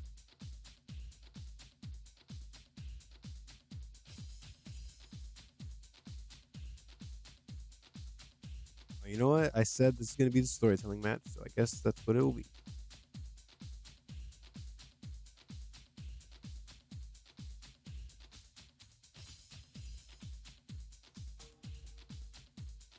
All right, and I feel like we're forgetting one match. Oh my god. How could I forget the death match between Adam Page and Jimmy Jacobs? Wow. What an oversight.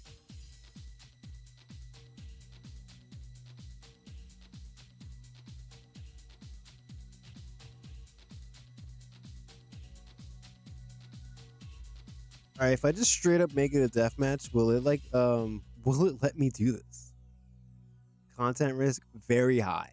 Injury risk very high. Okay, maybe we don't actually do just a straight up real death match. What about there's Texas death? Content risk low, injury risk average. Yeah. Yeah, that's more more what we're looking for.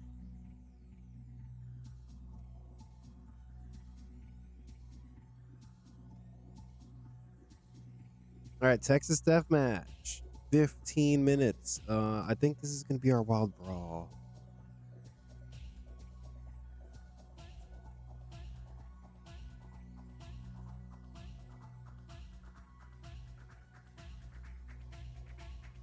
All right, Texas death. 15 minutes. Who's gonna win other than Adam Page? It's practically his match in AEW.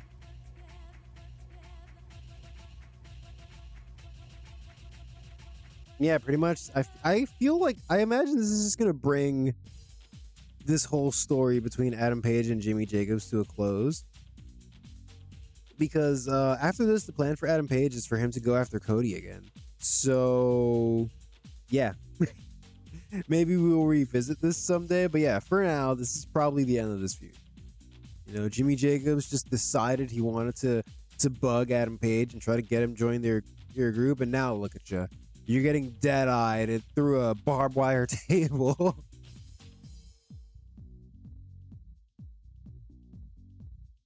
All right, that's our show. We've got 19 minutes to get some promos in here.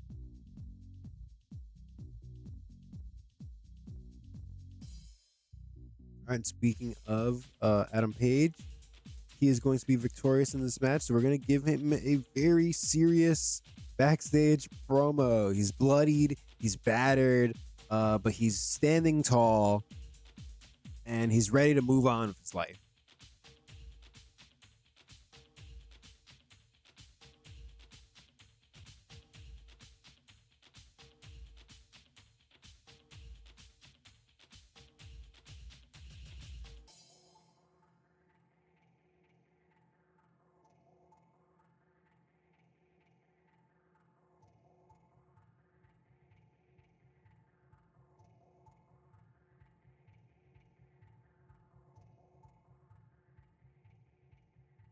So we'll do Jimmy Jacobs off screen, we'll do Cody off screen, and we'll do Sting off screen.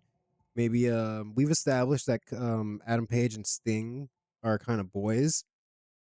So maybe just at the end of the promo, Adam Page he'll make reference to their match and say that he's rooting for Sting. And I imagine he's not going to want to cut this promo immediately after the match, so we'll do it over here.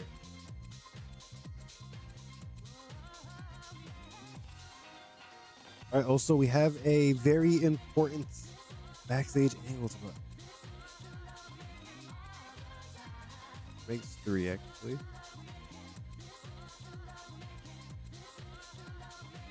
Our storyline development, we're backstage. Tony Khan's here. That's how you know it's serious. We've got Maria.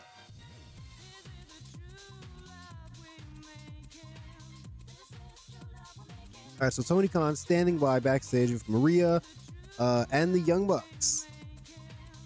And they are here to announce that in lieu of,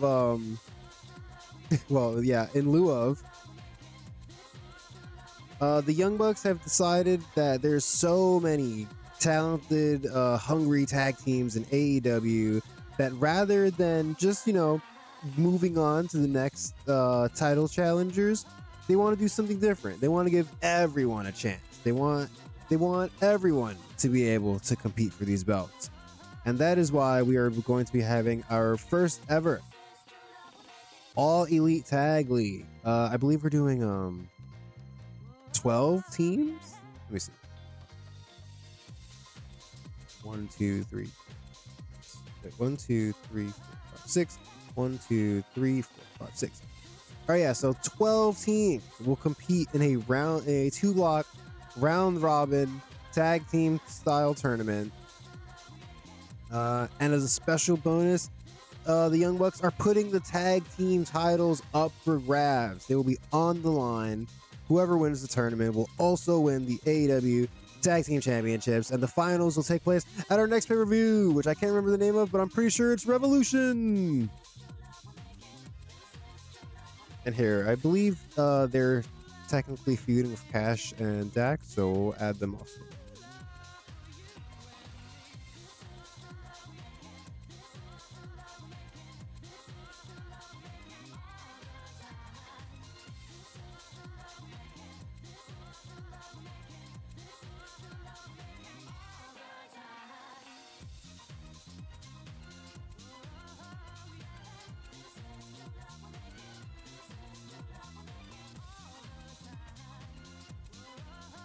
All right, and the tournament starts next Monday on Collision, so it's starting immediately.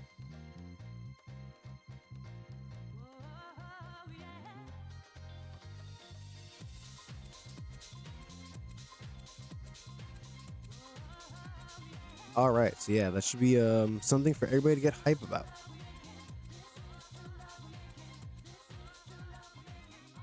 Also, we're probably going to go ahead and set up that tournament bracket after this, like on stream. So yeah, that should be fun. I noticed though, so I never decided between SCU or what some other team, but yeah, we'll talk about that more when we get there. All right, let's do a backstage promo. Let's do a 3-minute Latin Mafia promo, and then we'll do a Eddie Kingston, John Moxley promo. We should probably do a Cody promo, a Sting promo. I don't know if we have enough time for all this, but we'll see.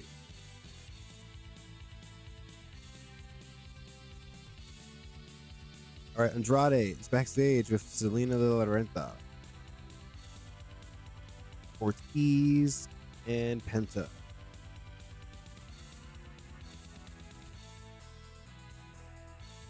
They're talking to Melissa Santos, and she's asking them about what went down on Collision. Your Latin Mafia. We saw them attack Rey Fenix and Bandito and Dr. Wagner after the match was over. And Andrade is going to cut her off, and he's just going to be like, what is this now? Are we all here to be friends? Are we not in this business, in this blood sport together to reach the top? Are we just supposed to stand by and let our fallen foes just limp away? No, we play for keeps. John Moxley, Death Riders, we tried to respect you. We tried to keep things peaceful. but it seems, John Moxley, that you just don't have a brain in your head, and we're just not getting through to you. So now you have made the wrong enemy, my friend.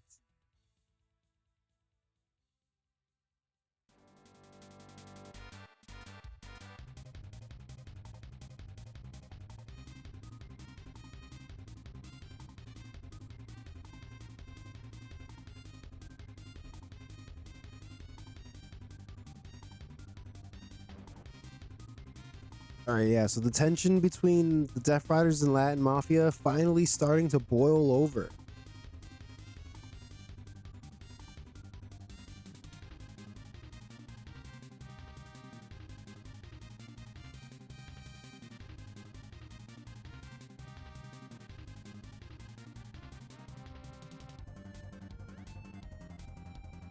We got 9 more minutes. Okay.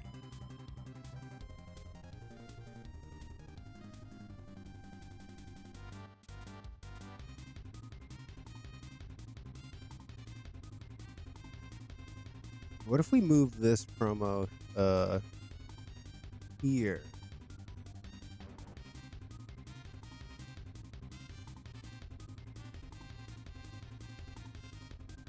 All right, this is going to be an interesting promo. We're backstage with Eddie Kingston and the Death Riders. All right, and they are talking to Renee Paquette. Ray Phoenix is there. We've got the Death Riders.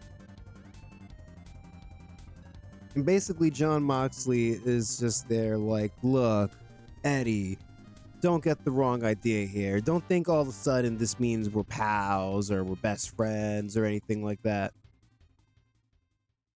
Latin Mafia disrespected us too many times, and you know, sometimes you're the I said this earlier, the enemy of your enemy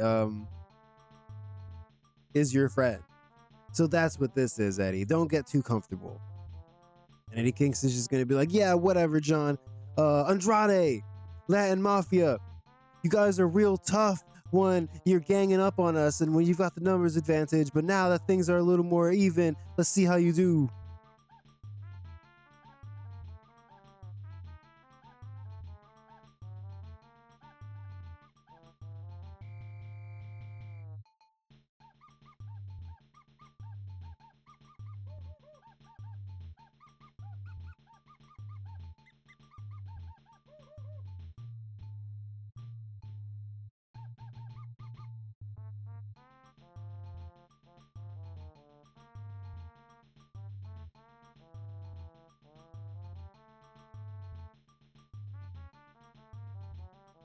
Yeah, so they're not friends, but they'll work together for now.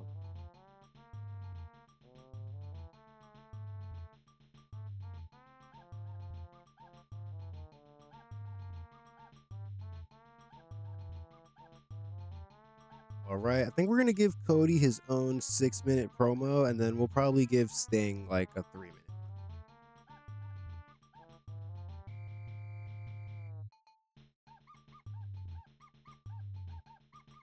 All right, Cody Rhodes and Brandy backstage. No one else.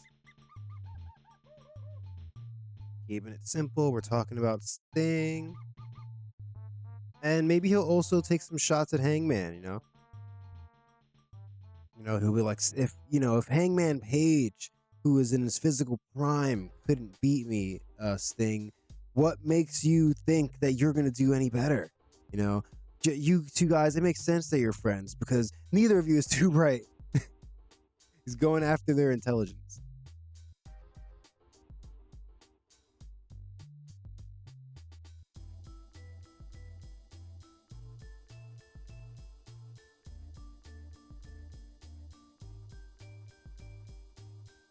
Also, yeah, Cody is saying that Hangman, he couldn't beat me, but Hangman's beaten him before. So it's just kind of bullshit from the champion.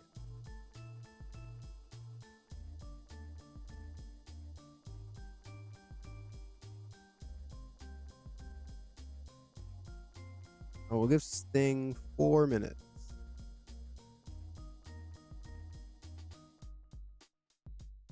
Actually, we're going to go ahead and cheat, and we're going to have Adam Page be in this promo, too. So yeah, Sting's gonna cut a big hype promo. He's gonna be like, "It's showtime, woo!" And then Adam Page is gonna show up and he's gonna be like, "I believe in you, man."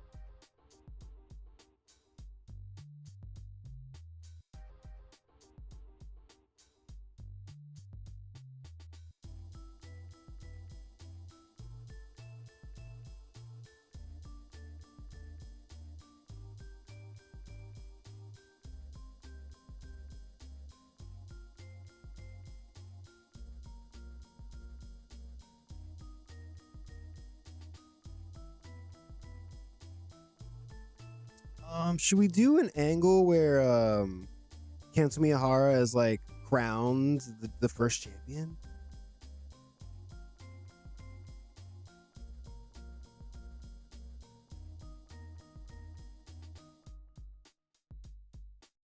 Also, yeah, CM Punk maybe should cut a promo.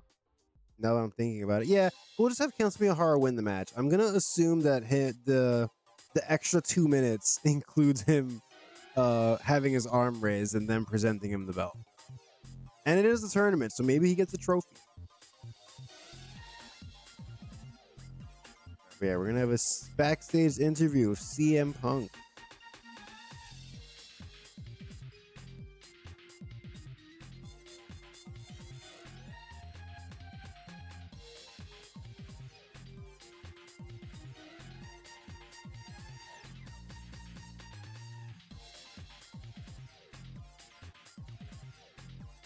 All right, so CM Punk obviously not too happy after losing on Collision to Kenny Omega and the Elite, or the Young Bucks, I mean. So we're gonna see him backstage. And who should he be talking to? He's talking to RJ City. All right, so CM Punk backstage, not in a good mood. RJ City comes along, decides to interview him, and CM Punk is just gonna lose it.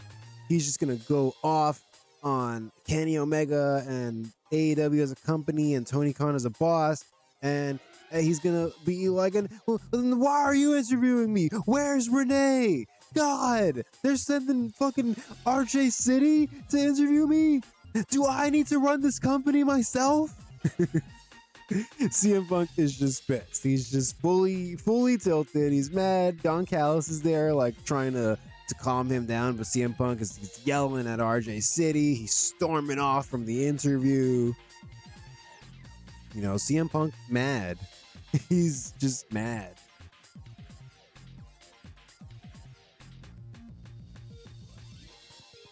Where can this even go on this show?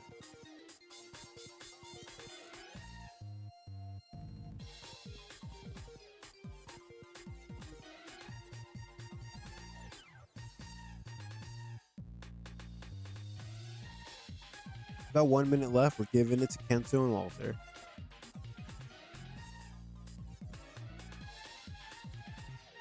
Oh, we don't have a steal the show match. Wow. I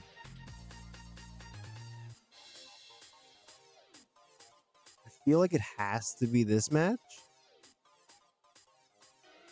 Which is weird because Mox is in it, but yeah, why not? Steal the show. Eddie Kingston's probably gonna struggle in this match now, but whatever.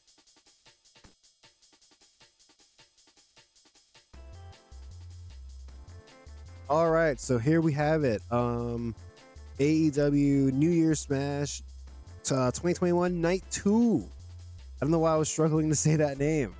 But yeah, we've got a Texas staff match with Adam Page and Jimmy Jacobs. The women's tag titles are on the line. AJ Mendez and Nikki Storm, Trinity Mickey James.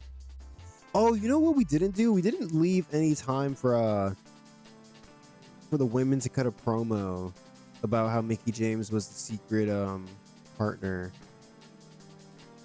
Whatever, that's fine. Adam Page promo. Why am I saying that? Kento Miyahara versus Walter, International Championship, first ever champion, tournament finals. Eddie Kingston, John Moxley, and Rey Fenix are taking on Latin Mafia, which is going to be Andrade, Ortiz, and Penta. And then, of course, in the main event, the world title on the line, Cody Rhodes versus Sting. I thought our last show wasn't going to do all that great, but it got an 89. And this show has Kento versus Walter on it, so I'm gonna not undersell it this time. I'm gonna say we do a 90. A 90 at least. That's what I'm hoping for. I'm pulling for it. We're not even gonna mess around with any pre-show matches. We don't want any bad juju out there. This is the show. We're getting a 90. Let's run it. Wow, we're starting off incredibly hot in this Texas Death Match. Adam Page defeats Jimmy Jacobs with a buckshot lariat. And the match gets an 86. So yeah, right out the gate, we're kicking off this show hot.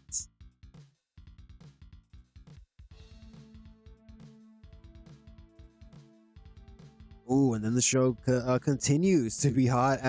Cody Rhodes with a 95 promo. My goodness, the champion is locked in. Although I guess in storyline he's not locked in. He's kind of being delusional, trying to pretend he's not afraid of Sting. But that's neither here nor there, as they say. All right, women's tag team championship 3-way match. Trinity and Mickie James are your new champions. Trinity pinned Mia Yim with a rear view. All right, this was Mickie James's official debut. She was the surprise mystery partner, replacing Davina, who is injured. And the match did good. It got a 79. Let's see. Mickie James only got a 59. That's okay. That, she's Mickie James. That's acceptable. All right, kind of a short reign for AJ and Nikki, but the times are changing. You can only move forward.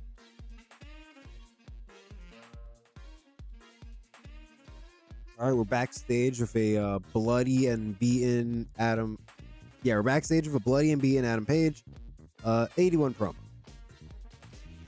All right, not much to say there. Just kind of cutting a promo to cap off his whole story with Jimmy Jacobs. Just to put it behind him and to look forward.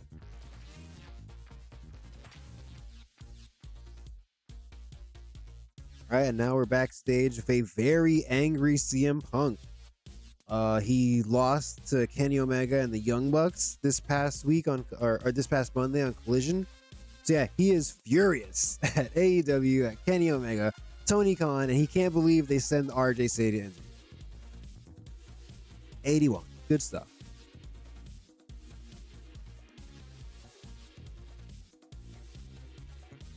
All right, we're backstage with Latin Mafia. Andrade cuts a promo warning John Moxley and the Death Riders that they should not have made an enemy out of him and his group.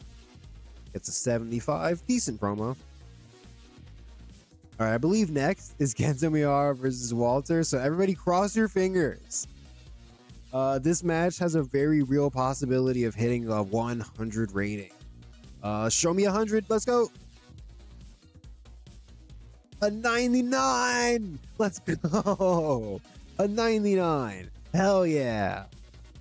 Kento Miyahara defeated Walter in 23:52 to win the AEW International Championship and to win the tournament as well. Yeah, these guys have both been cooking lately. The creative finish was a success. Weirdly, the crowd rating maybe held it back a little. But yeah, a 99. This is the best match of the save so far. I knew it would be. I was hoping for 100, but we will very happily take a 99. God. Oh, it was penalized due to the storyline having low heat. Wow. Yeah, so this could have been a 99. It's unfortunate. RBA new champion, Kento Miyahara. Legendary match of the year, January 6th.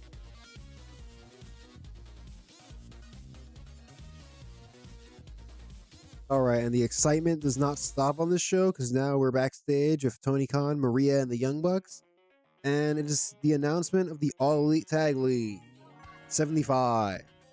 I've never actually booked a league in this game, so I'm like kind of excited. I'm also kind of scared.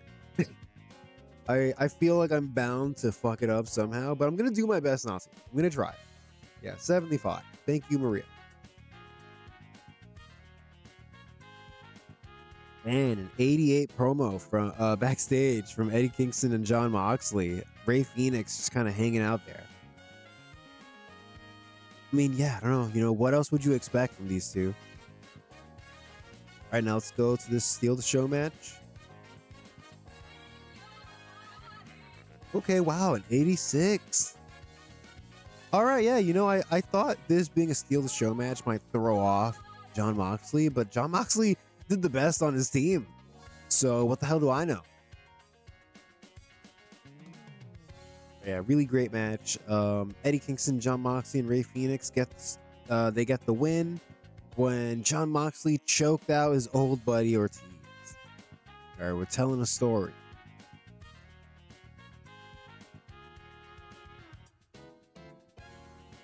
All right, and it's almost time for our main event. We hear some final comments from Sting before his world title match. Can he do it? Well, no, we already know he's not going to. But yeah, main event. 88. Wow. Cody with the carry job of a lifetime here. Yeah, Sting only got a 59, and Cody carried this match up to an 88. Although the creative finish probably helped, but yeah. Major shout out to our world champion, Cody Rhodes. My goodness. This show was amazing. Let's see what it got. A 97. A 97 episode of Dynamite. Holy shit, we cooked. Wow. New Year's Smash. Hell yeah. Yeah, 99 match. Jesus, man. I'm going to pat myself on the back. I'm really proud. I'm really proud of what we were able to do here. We made a quick 2 milli for that show. We deserve it. Oh yeah, and our popularity went up literally everywhere except Tasmania. What's going on? What's going on, Tasmania? Get with the program. Is wrestling not popular over there? What's going on? You guys holding out?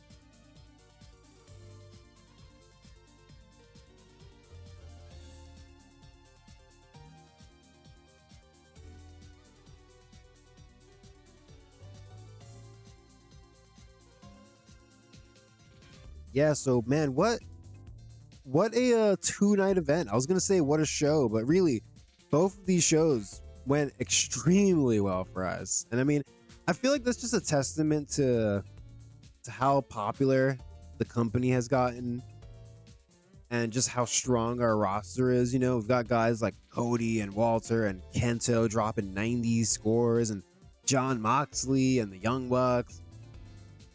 We're really just cooking right now.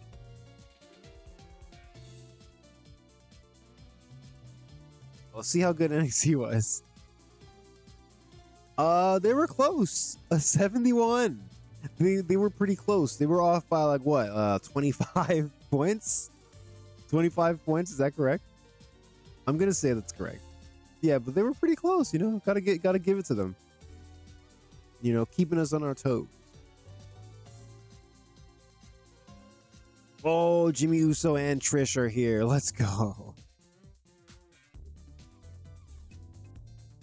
We got 10 million views. Jesus.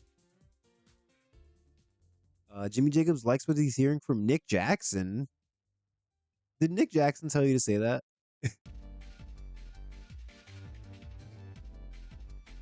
All right, yeah, that was New Year's Smash. All right, I'm gonna be real for all you guys. Revolution is in 51 days, so that is let's see. Yeah, it's at the end of February. We really don't know what we're doing right now. We've got a couple matches planned for Revolution actually. But till we get there, I do know we're gonna be running the tag league all throughout January and February, so that is gonna, that'll help us a bit. But yeah, no super solid plans moving forward. It's we're entering a new phase, a new saga, a new arc, so to speak, where we're gonna have to figure things out. But before we do that, we do know one thing for sure. We're gonna be running this tag league. So yeah, I think it's about time we set this up.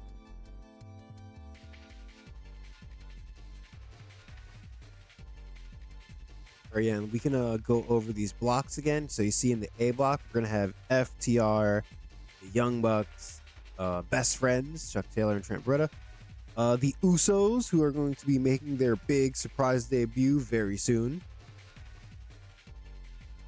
We've got the Death Riders, Pac and Shingo. I might swap them out for another team, but I need to look at our teams. I'm not too sure yet. Because the Death Riders, they're more of a unit. We're not using Pac and Shingo regularly as a tag team. We used to, but not recently. But yeah, they might be in there. The Kingdom are the current ROH tag champs. We're gonna call them up, and they're gonna be in this tournament, so that's gonna be fun. We've got the Briscoe brothers, of course. Beer Money are gonna be in it. There's a cool matchup there and some other fun matchups. Originally, I wanted to put Private Party in here. I just thought it would be fun to have like a young upcoming team in there. They get to wrestle all these other teams and have these cool matches. But then I thought about it. I feel like SCU, they've got built-in history with well, of course they've got history with the Motor City Machine Guns. They were all in TNA at the same time. Whether they actually faced each other, I don't know. But I think SCU kind of just makes more sense. Although that does mean that, Private Party's also faced. Yeah, this B block here is going to be 4 babyface teams, and the only heels are Latin Mafia and Beer Money. I think that's okay though. Also, as an outside team, yeah, speaking of Barbaro Cavernario, he's all over this episode, man. I don't know why he's suddenly such a major factor, but yeah, I was thinking of doing a CMLL team. We're gonna do Barbaro Cavernario and Volador Jr. I just kind of want to make use of our alliance, and plus, I just think it would be cool to bring in some luchadors to kind of be rivals to Latin Mafia.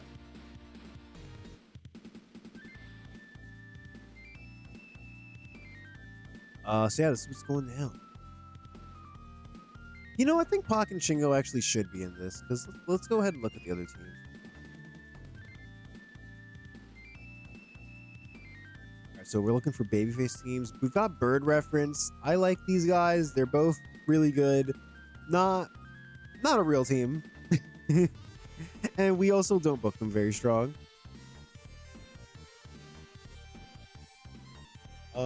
Let's see.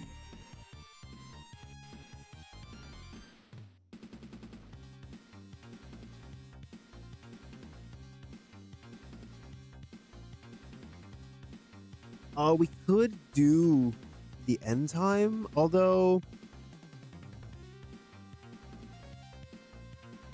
we could do the end time. It would be kind of weird for Jimmy Jacobs to lose a death match and then like a week later just show up and be in this tag league like nothing happened. But we could, if we wanted to, we could do that. But I don't know. Pac is really good in this save, as is Shingo. So I don't know. I think we're just gonna stick with Pac. Yeah. Yeah, I think that's what we're gonna do. This is not the notepad I was looking for. Alright, so Pac and Shingo confirmed. SCU confirmed. So really, yeah, everybody's on our roster. All we really need to do is borrow Barbaro Cavernario and Volador Jr. Let's see. So I guess in the tournament they would wrestle 1, 2, 3, 4, 5 times. All right, so we should try to borrow them for 6 appearances, maybe. Give ourselves an extra one there, just in case. And we're we're throughout the whole tournament. If we're not booking them, we're gonna have to make sure to not have them show up. So I'm sure that's gonna be a pain in the ass. But whatever. Let's do it. Let's stop complaining. Bobito Cavernario, the prophecy foretold, man. So the spirits were calling out to me today, talking about Bobito Cavernario. Let's see, who would they like to borrow?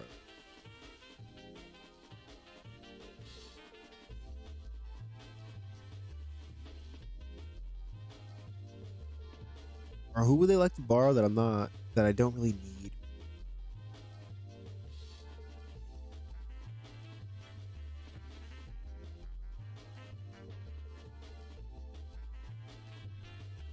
I wonder, let me see something here. Is Ultimo Dragon over in Mexico? He definitely should be.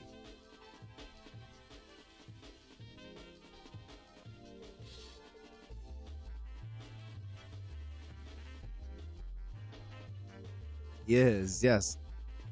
I'm gonna see if I can get them to accept Ultimo Dragon and Wheeler Yuta. Alright, so we're gonna bring them up.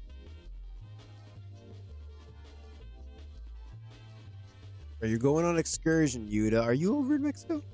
Oh. Alright, they might not accept Yuta, but we're gonna try. We're gonna try, but we'll offer them money.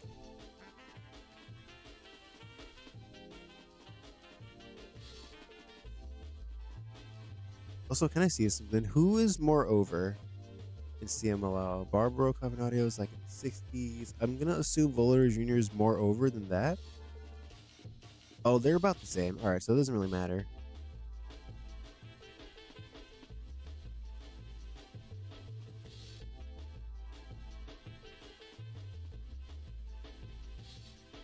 What if we offer you like a $250,000? Oh wait, no, we only have to offer them 25 grand. Shit, I was about to give them a $250,000, but if they'll take 25 grand to borrow Ultimo Dragon, I'm fine with that.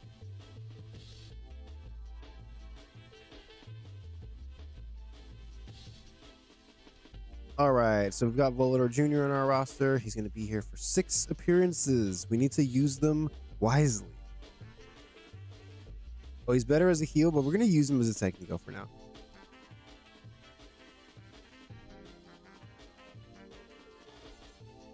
All right, let's see if they'll take Yuta.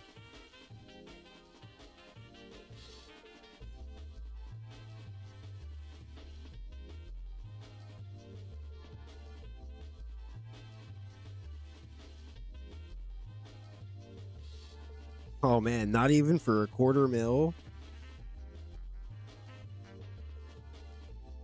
Not even for 5 mil. All right, they've got no interest in Yuta. That makes me sad. Hey, you know who we're not doing anything with? Dragon Lee. The last time we did anything with Dragon Lee, we had him brought out on a cross. We crucified him, and then we just never really followed it up. So yeah, maybe we send them to Mexico, have him wrestle for a bit, and then we just bring him back like nothing happened. All right, so they're getting Ultimo Dragon and Dragon Lee. Sorry, Yuta. I tried.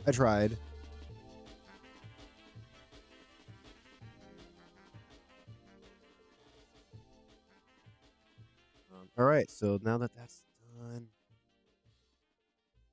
Here, so don't forget, we're gonna send Yuta. I'm sorry, man. We're gonna have to send you back.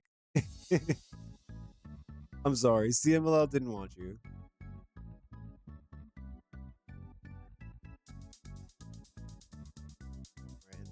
This tournament's actually going to be kind of insane because it's going to be the debut of not only the Usos, but also the Kingdom and Motor City Machine Guns.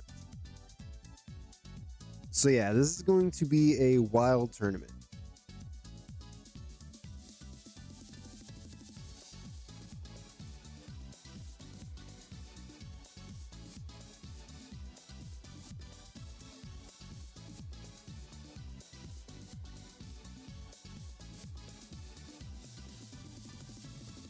think if we take them, it's gonna vacate the tag titles.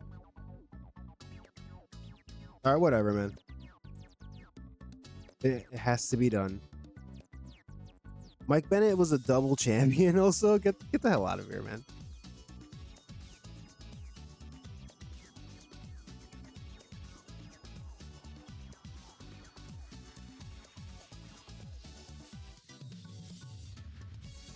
All right, let's go ahead and add these new teams.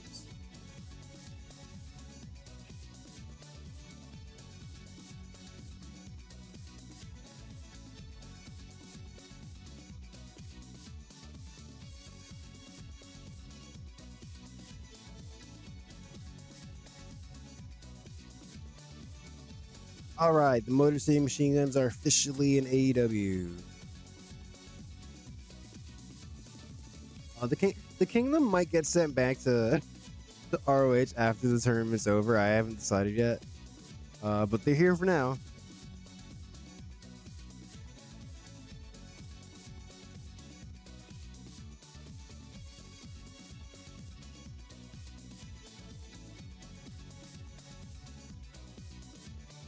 No finisher. Oh wait, I guess I could have just done this.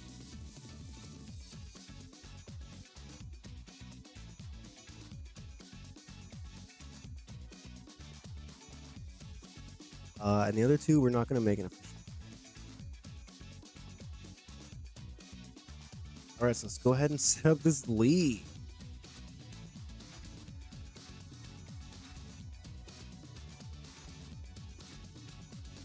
All right, I've literally never done this before. First time ever.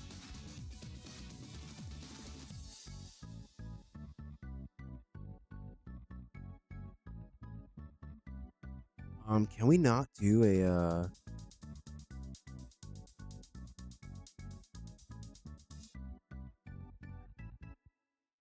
can we not do blocks?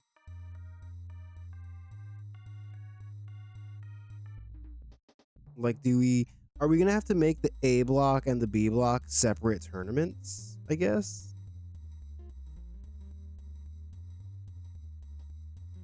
All right, it seems like that's what it's gonna have to be. We're gonna do 2 points for a win, 1 point for a draw. All right, so I guess we're doing this. All right, the Young Bucks are the first team.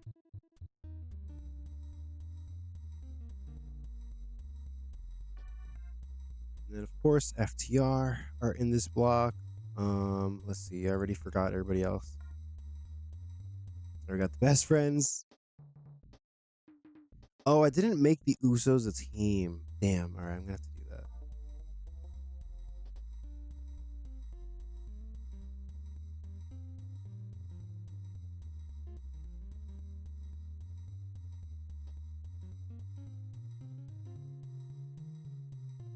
What if we change their name to the Fatus?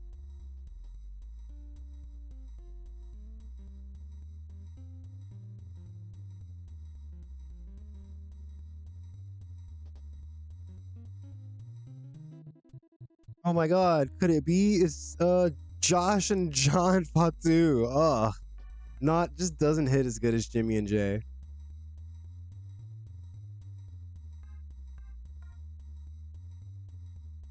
All right, now can we set this up properly? 2 points for a win, 1 for a draw.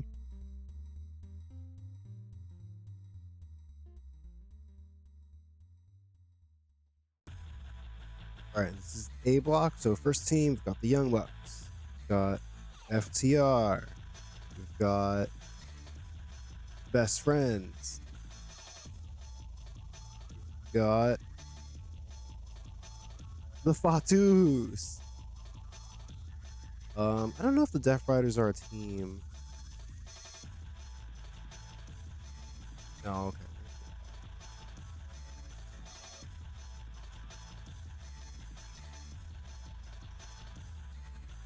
I've got Pac and Shingo of the Death Riders. And of course, rounding out the block, we've got the ROH Tag Team Champions, the Kingdom.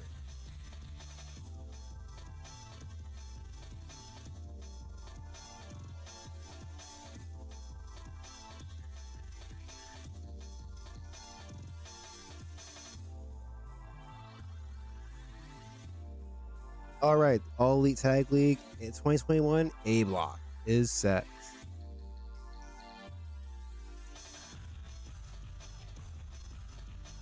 Oh, and nice. It gives us the round robin field, whatever. All right, and now we need to create the B block.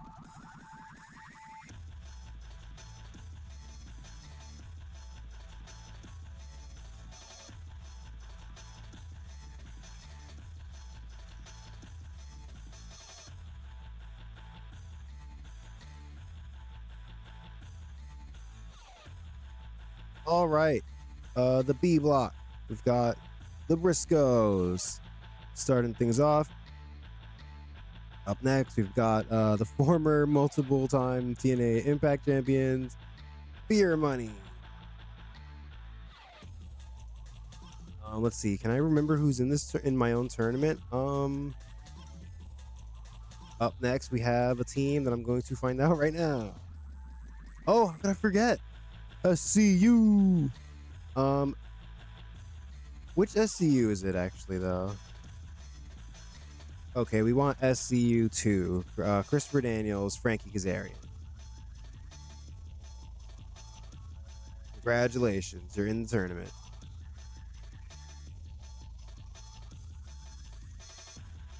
And up next, we have representing Latin Mafia. We're gonna go with Ortiz and Black Taurus. You know, I thought about, to see, we could also go with like Garza Jr. and Humberto, but you know, Ortiz, well, first of all, Ortiz has really good stats and he's pretty over. Let's look at Black Taurus. He's really over, also has good stats. Yeah, Garza, he's good, but he's just not quite as over as those other guys. And I mean, Humberto, again, he's also good, but he's even less over. So yeah, I don't know. Maybe next year it will be Garza and Humberto, but for now, we're gonna go with Ortiz and Black Taurus. And you know, it's a shame. This could have easily been Santana and Ortiz if Santana wasn't hurt.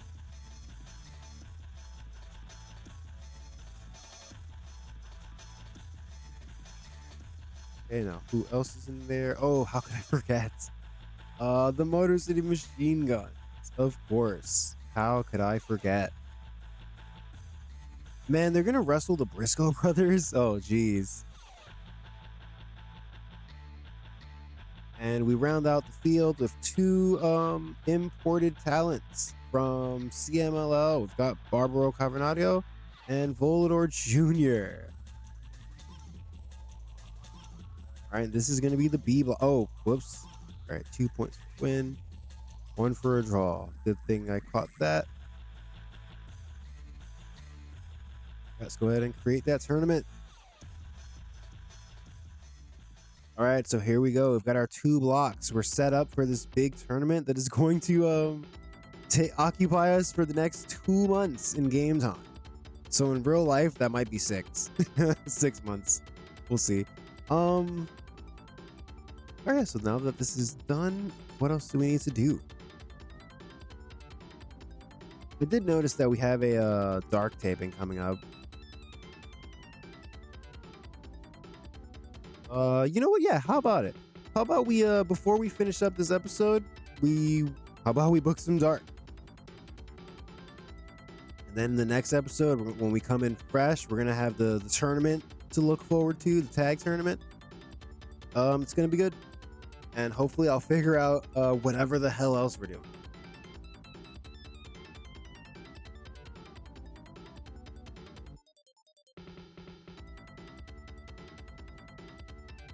Because yeah, I'm definitely gonna have to take some time now, and we're gonna have to start thinking about what matches we actually want to run at Revolution. You know, Kento Miyahara can defend his championship, against many people, I'd say.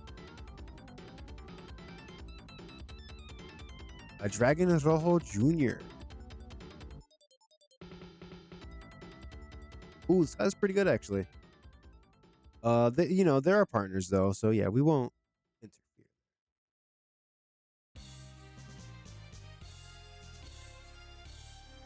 Yeah, obviously we're gonna have Kensumi Hard defend this title. We're gonna do Cody versus Hangman. Um, we're gonna have the finals of this tag league we've been talking about, so we need to actually decide who we want to win this tournament now that we've set it up. Right now, I'm kind of leaning towards the Young Bucks FTR being the final match of the A block, and then in the B block, maybe like the Briscoes, Motor City Machine Guns. And then, yeah, we can decide from there what we do. Most likely, it'll either be like the Bucks versus Machine Guns or the Bucks versus Briscoes. Sick a quick peek went down at Ring of Honor. Anything interesting?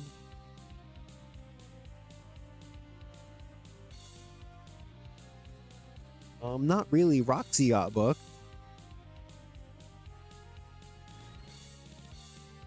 See the second taping.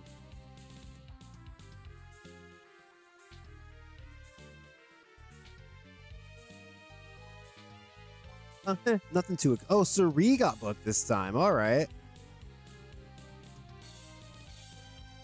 Nothing too crazy. All right, we know this one's expiring. We're gonna let it. A-Kid and Janet Dale have split up. All right, sure.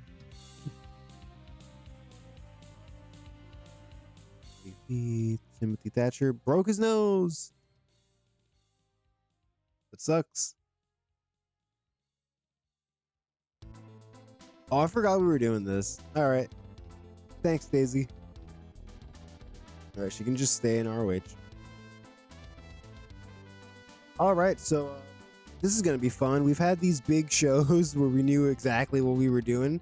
Now it's our chance to just kind of say whatever and book anything. All right, so let's go ahead and give the night off to Volador. I really hope that them being here isn't like using up their appearances that we have.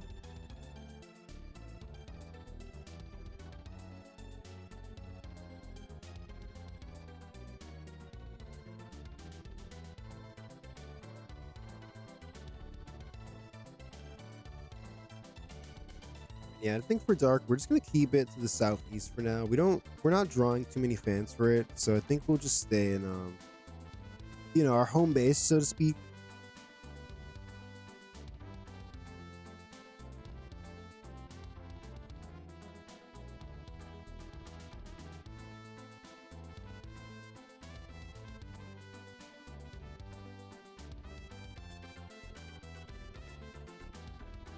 All right, we'll run the show on. We'll run this episode of Dark on the Norwegian Gem cruise ship.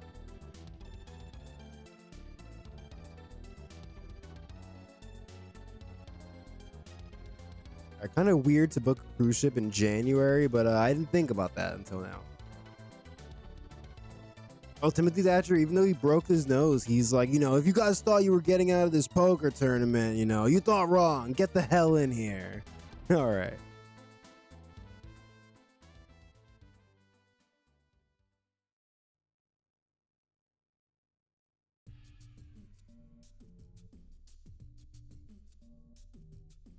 All right, it's time for Dark. What the hell are we about to book? I know, let's book let's have Latin Mafia get a win here. And they just lost to those guys. So yeah, let's get their heat back a little.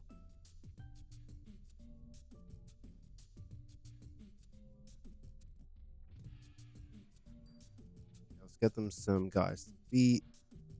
Let's do Fuego. Is Hijo del Vikingo a babyface? All right, yeah, it's Laredo Kid who they turned heel, right? Let's do Cheeseburger.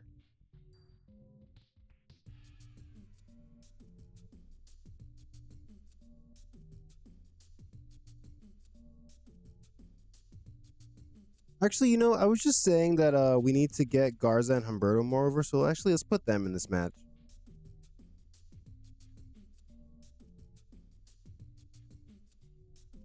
It's Fuego, El Hijo del Sol, and Cheeseburger.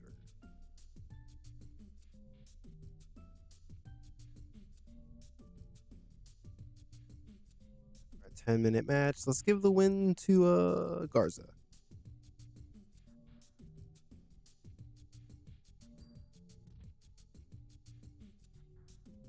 Right. Oh, hey, you know what? This is dark. This is a perfect opportunity, real quick. Let's do. Actually, let's do something crazy. Give me Shane Taylor and give me Calvin Tank. Now, hold on. Show me. We need some jobbers. We need some goobers.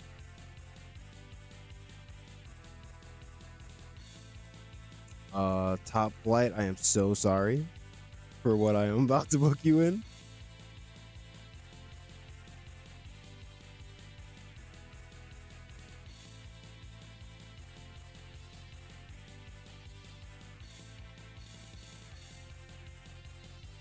Yuya.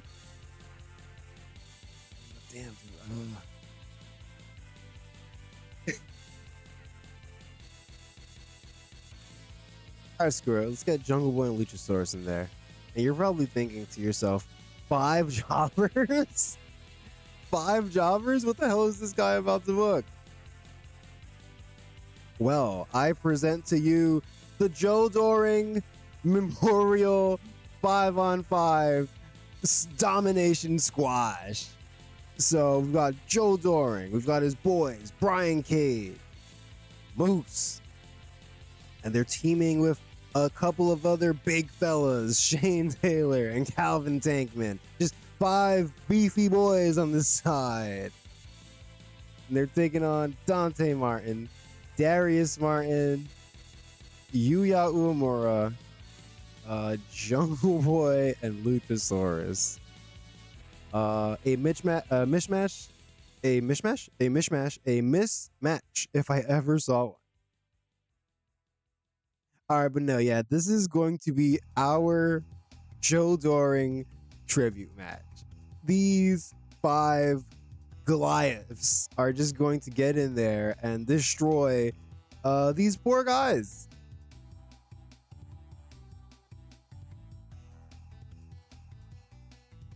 Yeah, what better way of paying tribute to this great wrestler other than by having him do what he did best, bodying jobbers. Or maybe not bodying jobbers, but just, kind of just being big and mean in general. And yeah, Joe Doering is going to get the win, of course, as he should. All right, could you imagine they send out these guys first and they're standing in the ring, they see Joe Doering come out and they're like, all right, he's pretty big, but I think we could take him. And then Brian Cage comes out and they're like, all right, we'll team up on them. And then Moose comes out and they're like, all right, this is going to be a tough match. And then Shane Taylor and Calvin Tankman come out and they're just like, are you kidding me?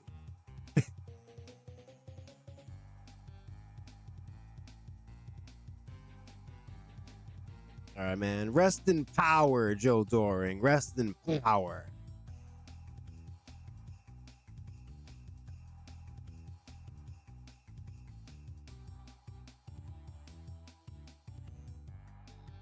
Now let's book one more match, maybe.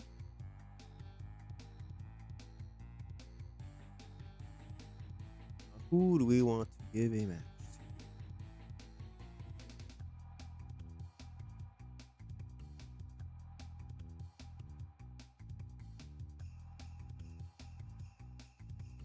How about we do Chris Ridgway and who's better, Robbie Eagles or Kip Sabian?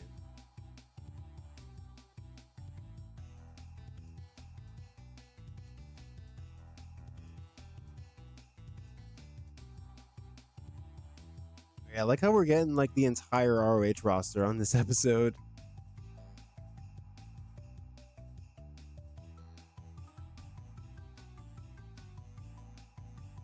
And of course, you know, where one fancy bastard goes, they all must go.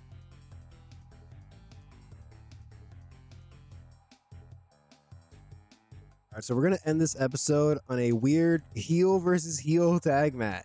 We're gonna have Chris Ridgway and Robbie Eagles taking on the team of Pac and Shingo. So yeah, more tweenerness from these guys here. And let's get Pac the win.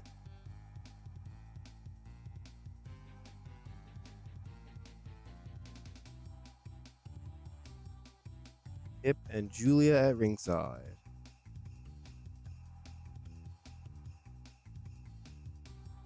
All right, there you go. Fun main event match.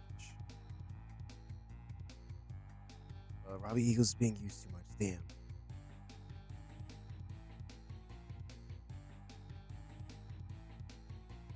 Okay, good.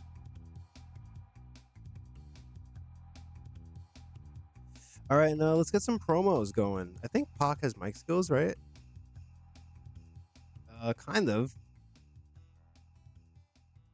Screw it. We're gonna cheat. Death Rider's promo on Dark. I saw Pac's promo skills and I wasn't impressed enough. So we're gonna cheat. We're gonna throw in John Moxley, but really, I imagine this would be a promo of Pac and Shingo basically saying that they're intrigued with the tag league and that if there's any team out there that's gonna be able to prove that they're the best in the world, it's these two. It's Pac and Shingo. So here, I guess we'll have them talk about the Young Bucks. We should probably turn the two blocks of the tournament into their own storylines. But I'll probably do that off screen.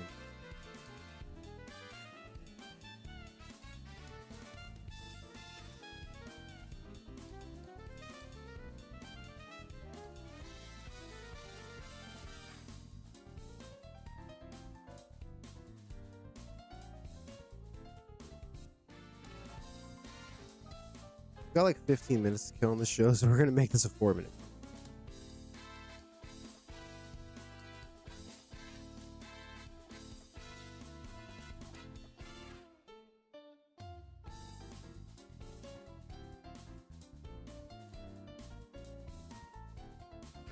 After the Joe Doering tribute match, we're gonna have a backstage promo, a rare backstage promo by the Jim Ross conglomerate, or the Jim Ross Corporation. I don't even remember what we used to call them. But yeah, they're here. They're big and they're mean. And a special guest appearance from Shane Taylor Productions.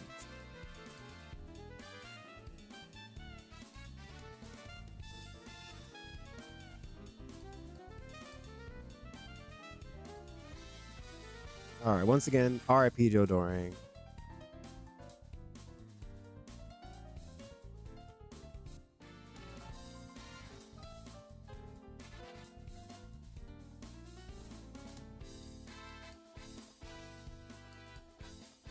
All right, we need a couple more promos. So let's.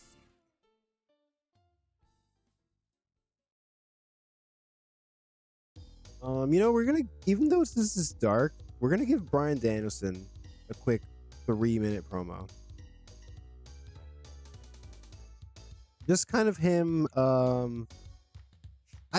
imagine this will be less of a promo and more of like a hype package for Bryan Danielson. Just kind of his voiceover talking about how, you know, Swerve Strickland, you know, he really put up a good fight and he proved to be just as talented as I anticipated.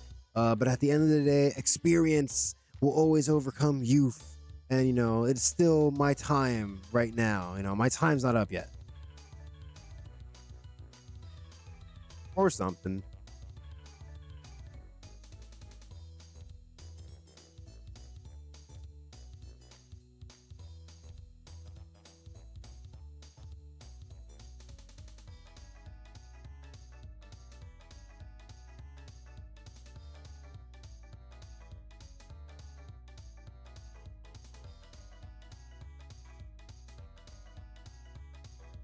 We need 7 more minutes. Jeez.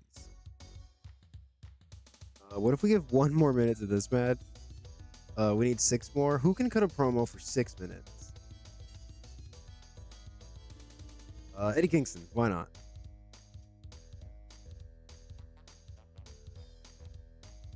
All right, you know what? How about we do this? We do backstage sit down with Eddie Kingston. I guess this is a thing now that we do on Dark.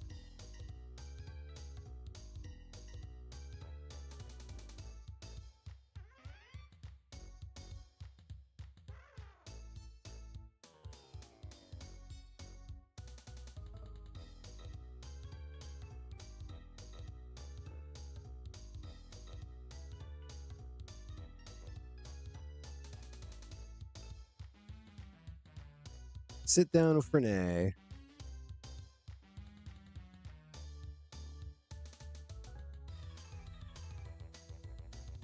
All right, there you go. That's an episode of Dark. I'm not too sure how good these first couple matches are gonna be, but the main event should be pretty good. So I'm gonna guess this gets like a 70. You know, something light, right? Something light. All right, let's go. All right, the Joe Doering Memorial Monster Mash gets a 58. Yeah, it's basically just 5 big dudes beating the shit out of the other team. Oh yeah, fun match. I would like to see this. The Jim Ross promo, not incredible, not blowing anybody's minds, but serviceable, I'd say. It's serviceable. All right, again, I keep saying this. Rest in peace, big man. All right, the Bryan Danielson hype package backstage gets to 75. Okay. Latin Mafia picking up a win over Fuego del Sol, Hijo del Vikingo, and Cheeseburger gets a 65. Decent little match. It really seems like Latin Mafia, they were kind of taking it easy, you know. Maybe they didn't really take these guys as a serious threat, so they weren't trying their hardest, but they put them away at the end when they had to.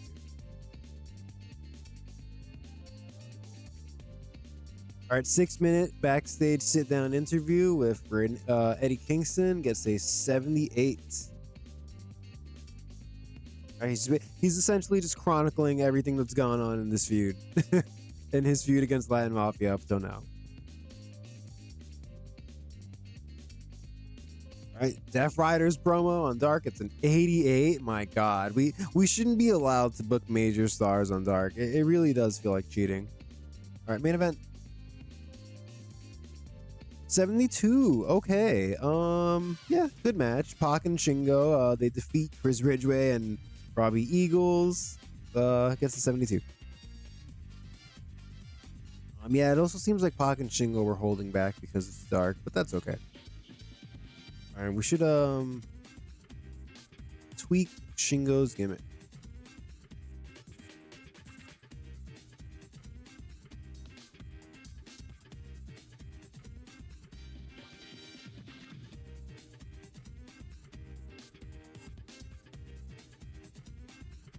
All right, I was only 1 point off my guess. We got a 74. Decent enough episode.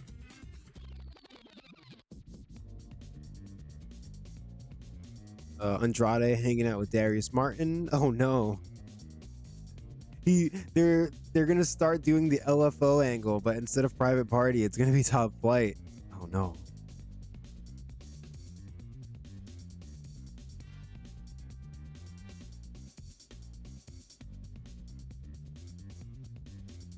All right, hey, I'm just noticing we didn't have any women's wrestling on that last show, so we definitely need a women's match here. Is Kaylee Ray still? Man, it's like the second we signed her to an exclusive contract, she hurt her upper back. All right, that's unfortunate then.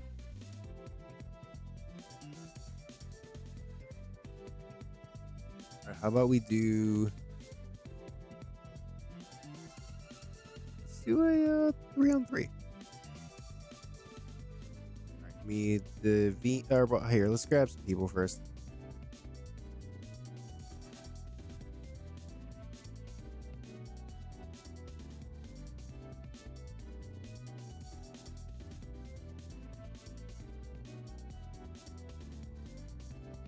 Kelly Klein.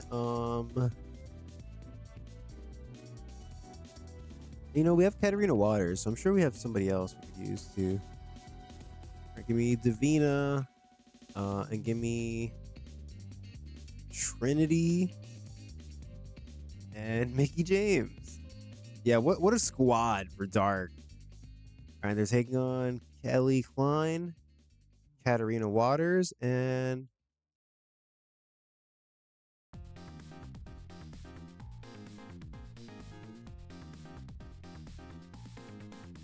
there's gotta be one more person to face.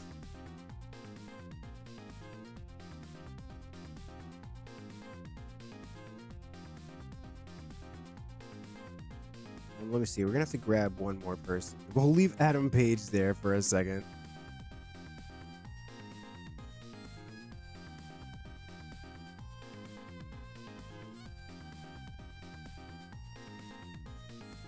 Queen Amanada, kind of starting to get good, maybe. Jamie Hayter. Let's go with Queen Amanada.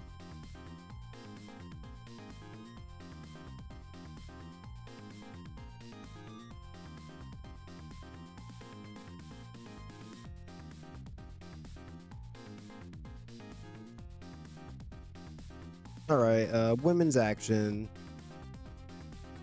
We're gonna have one of the new women's tag team champions, Trinity, pin. I don't know, Katarina Waters. Just picked her at random. No reason.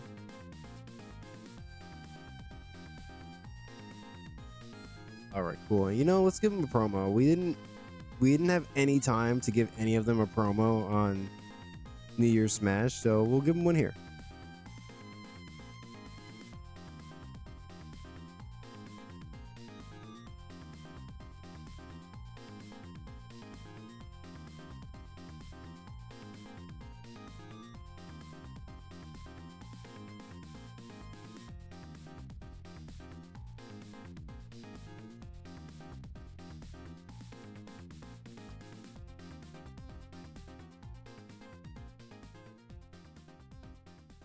Is Mickey James a good promo? She is. All right, well, we're gonna have all three of them talk and just see how it does.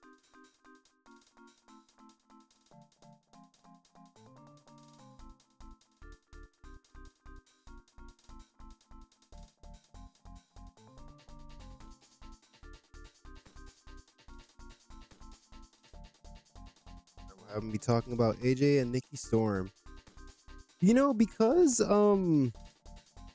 Because Trinity and Mickey James technically they beat Odeota in the match. We could probably have them defend against AJ Mendez and Nikki Storm at some point. That could be fun.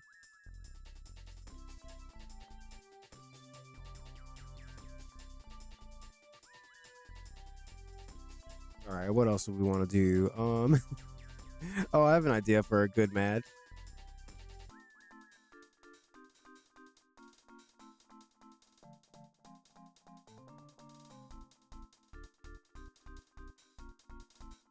All right, one-on-one, for no reason. Tech Masterclass, Colt Cabana, Zack Sabre Jr. I've been saying that Colt Cabana is way too good in this mod, but we're gonna keep taking advantage of that.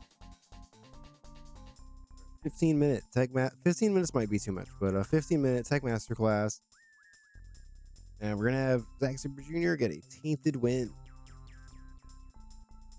We give him 13.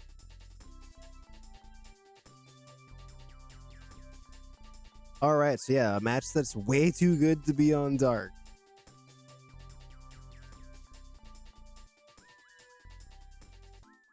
Let's see, maybe we give another one of these teams a win here.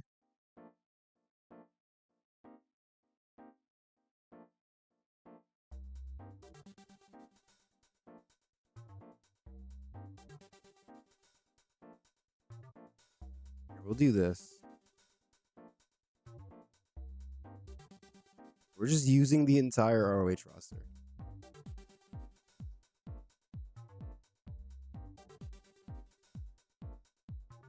Right, we got Christopher Daniels. Actually, you know what? No. Let's give best friends a win. When the hell was the last time? I think we booked Orange Cassidy in a few matches recently, but when the hell's the last time we booked just Chuck Taylor and Trent Beretta to beat anyone? All right, so they're gonna take on Calvin Tankman and Danny Limelight.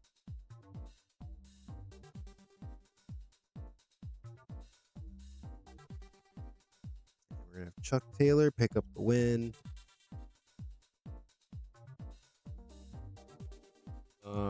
The best friends as their backup. We're gonna have Orange Cassidy at ringside, and on the other side of the ring, you've got Shane Taylor. All right, so very uneven here.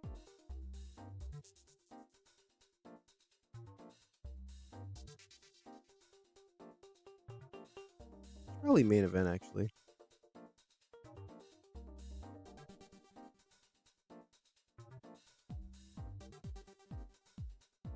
All right, and since the best friends are wrestling, we'll give them a promo.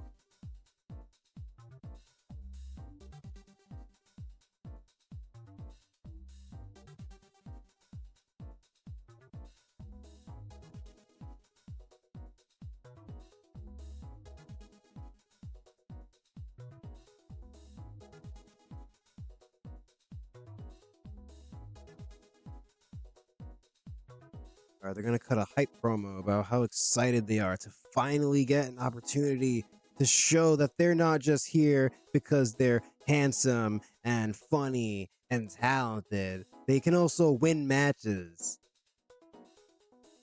They could possibly even win the tag team championships.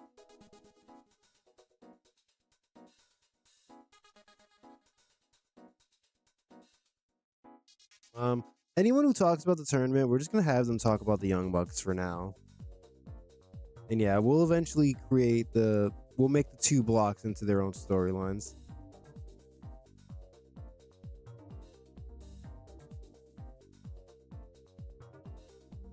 All right, we need 5 more minutes. We need someone else who can cut a promo.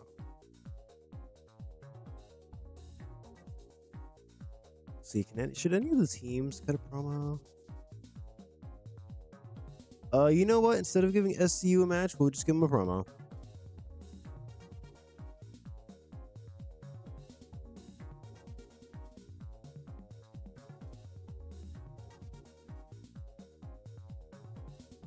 Here, we'll have a wild Scorpio Sky up here.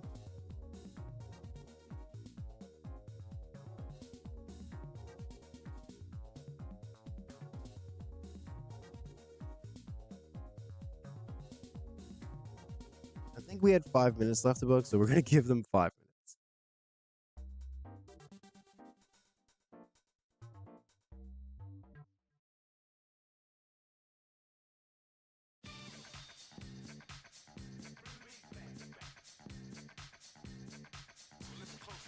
All right, there you go. This is our second episode of Dark.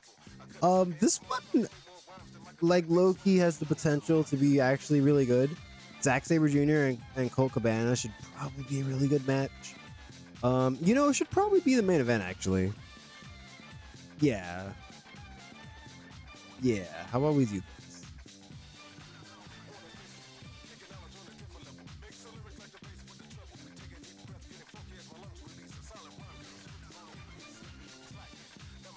Okay, whatever. So best friends will just cut their promo after their match now. But yeah, this could potentially be a really good episode of Dark. I'm gonna guess 76. 76 seems fair. Oh, maybe not. Maybe I spoke way too soon. The best friends defeated the Shane Taylor Promotions team of Calvin Tankman and Danny Limelight. And it only got a 61. All right. Well, the best friends, they're here. They've got a little bit of momentum on the side, and they're looking ahead to the tag league. From minus a 59. Jesus. All right, backstage with Davina, Trinity, and Mickey James gets a 65. Look at all these former WWE women and Denise Salcedo. Look at my women's roster.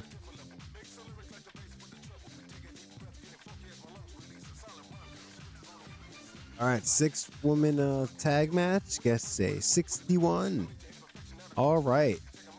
Some light work for the women's tag team champions and Davina Rose.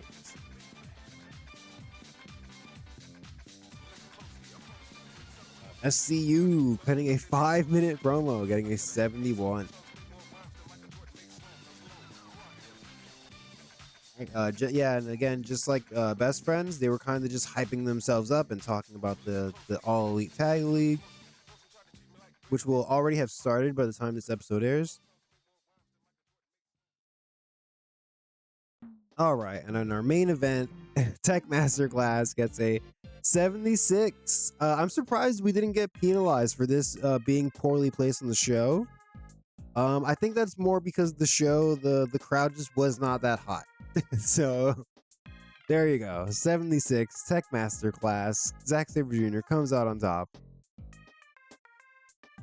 Oh, 71. All right. Not quite what I guess, but still, whatever. It's just dark. We lost $735. Fun.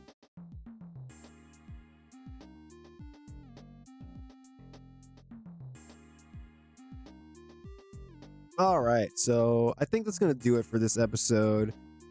We covered a lot of ground. I guess speaking like of in-game time, we only covered a week. But in that week, we booked 2 incredible shows in New Year's Smash. They both did really well. We've got a new champion. We crowned a couple of new champions, actually. New women's tag champs, new women's champion, and the first ever international champion.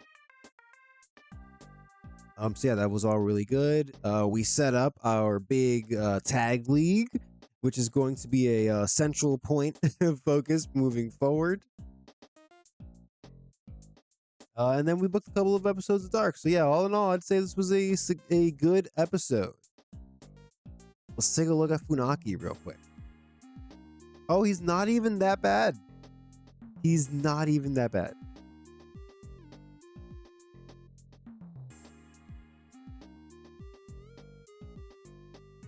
Let's see, who are our commentators?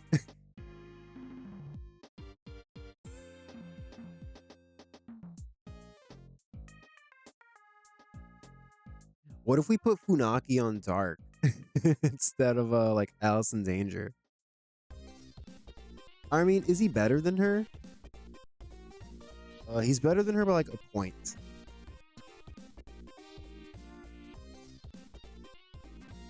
This would be a very random sign. You know what? Screw it. We're gonna go for it. Just to fuck with WWE. We're gonna go for it. We're gonna offer him. Or how long are they offering? 18 months. We're gonna offer him 2 years. 33.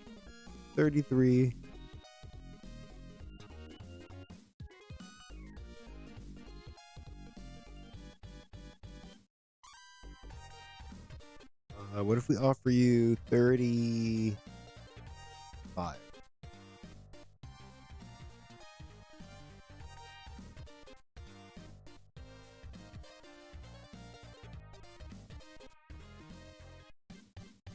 Oh, they're giving him a 10% bonus per event. All right. It'd be one of 2 offers. Well, you know what? How about consider it? Consider it. We may or may not bring in Funaki to do commentary on Dark. You know, I love living a little mystery. Alternatively, we're definitely not going to sign Alternatively. Why am I even looking? All right, anything else? Is Lillian Garcia available? Oh, wait, no, I'm thinking of the wrong save.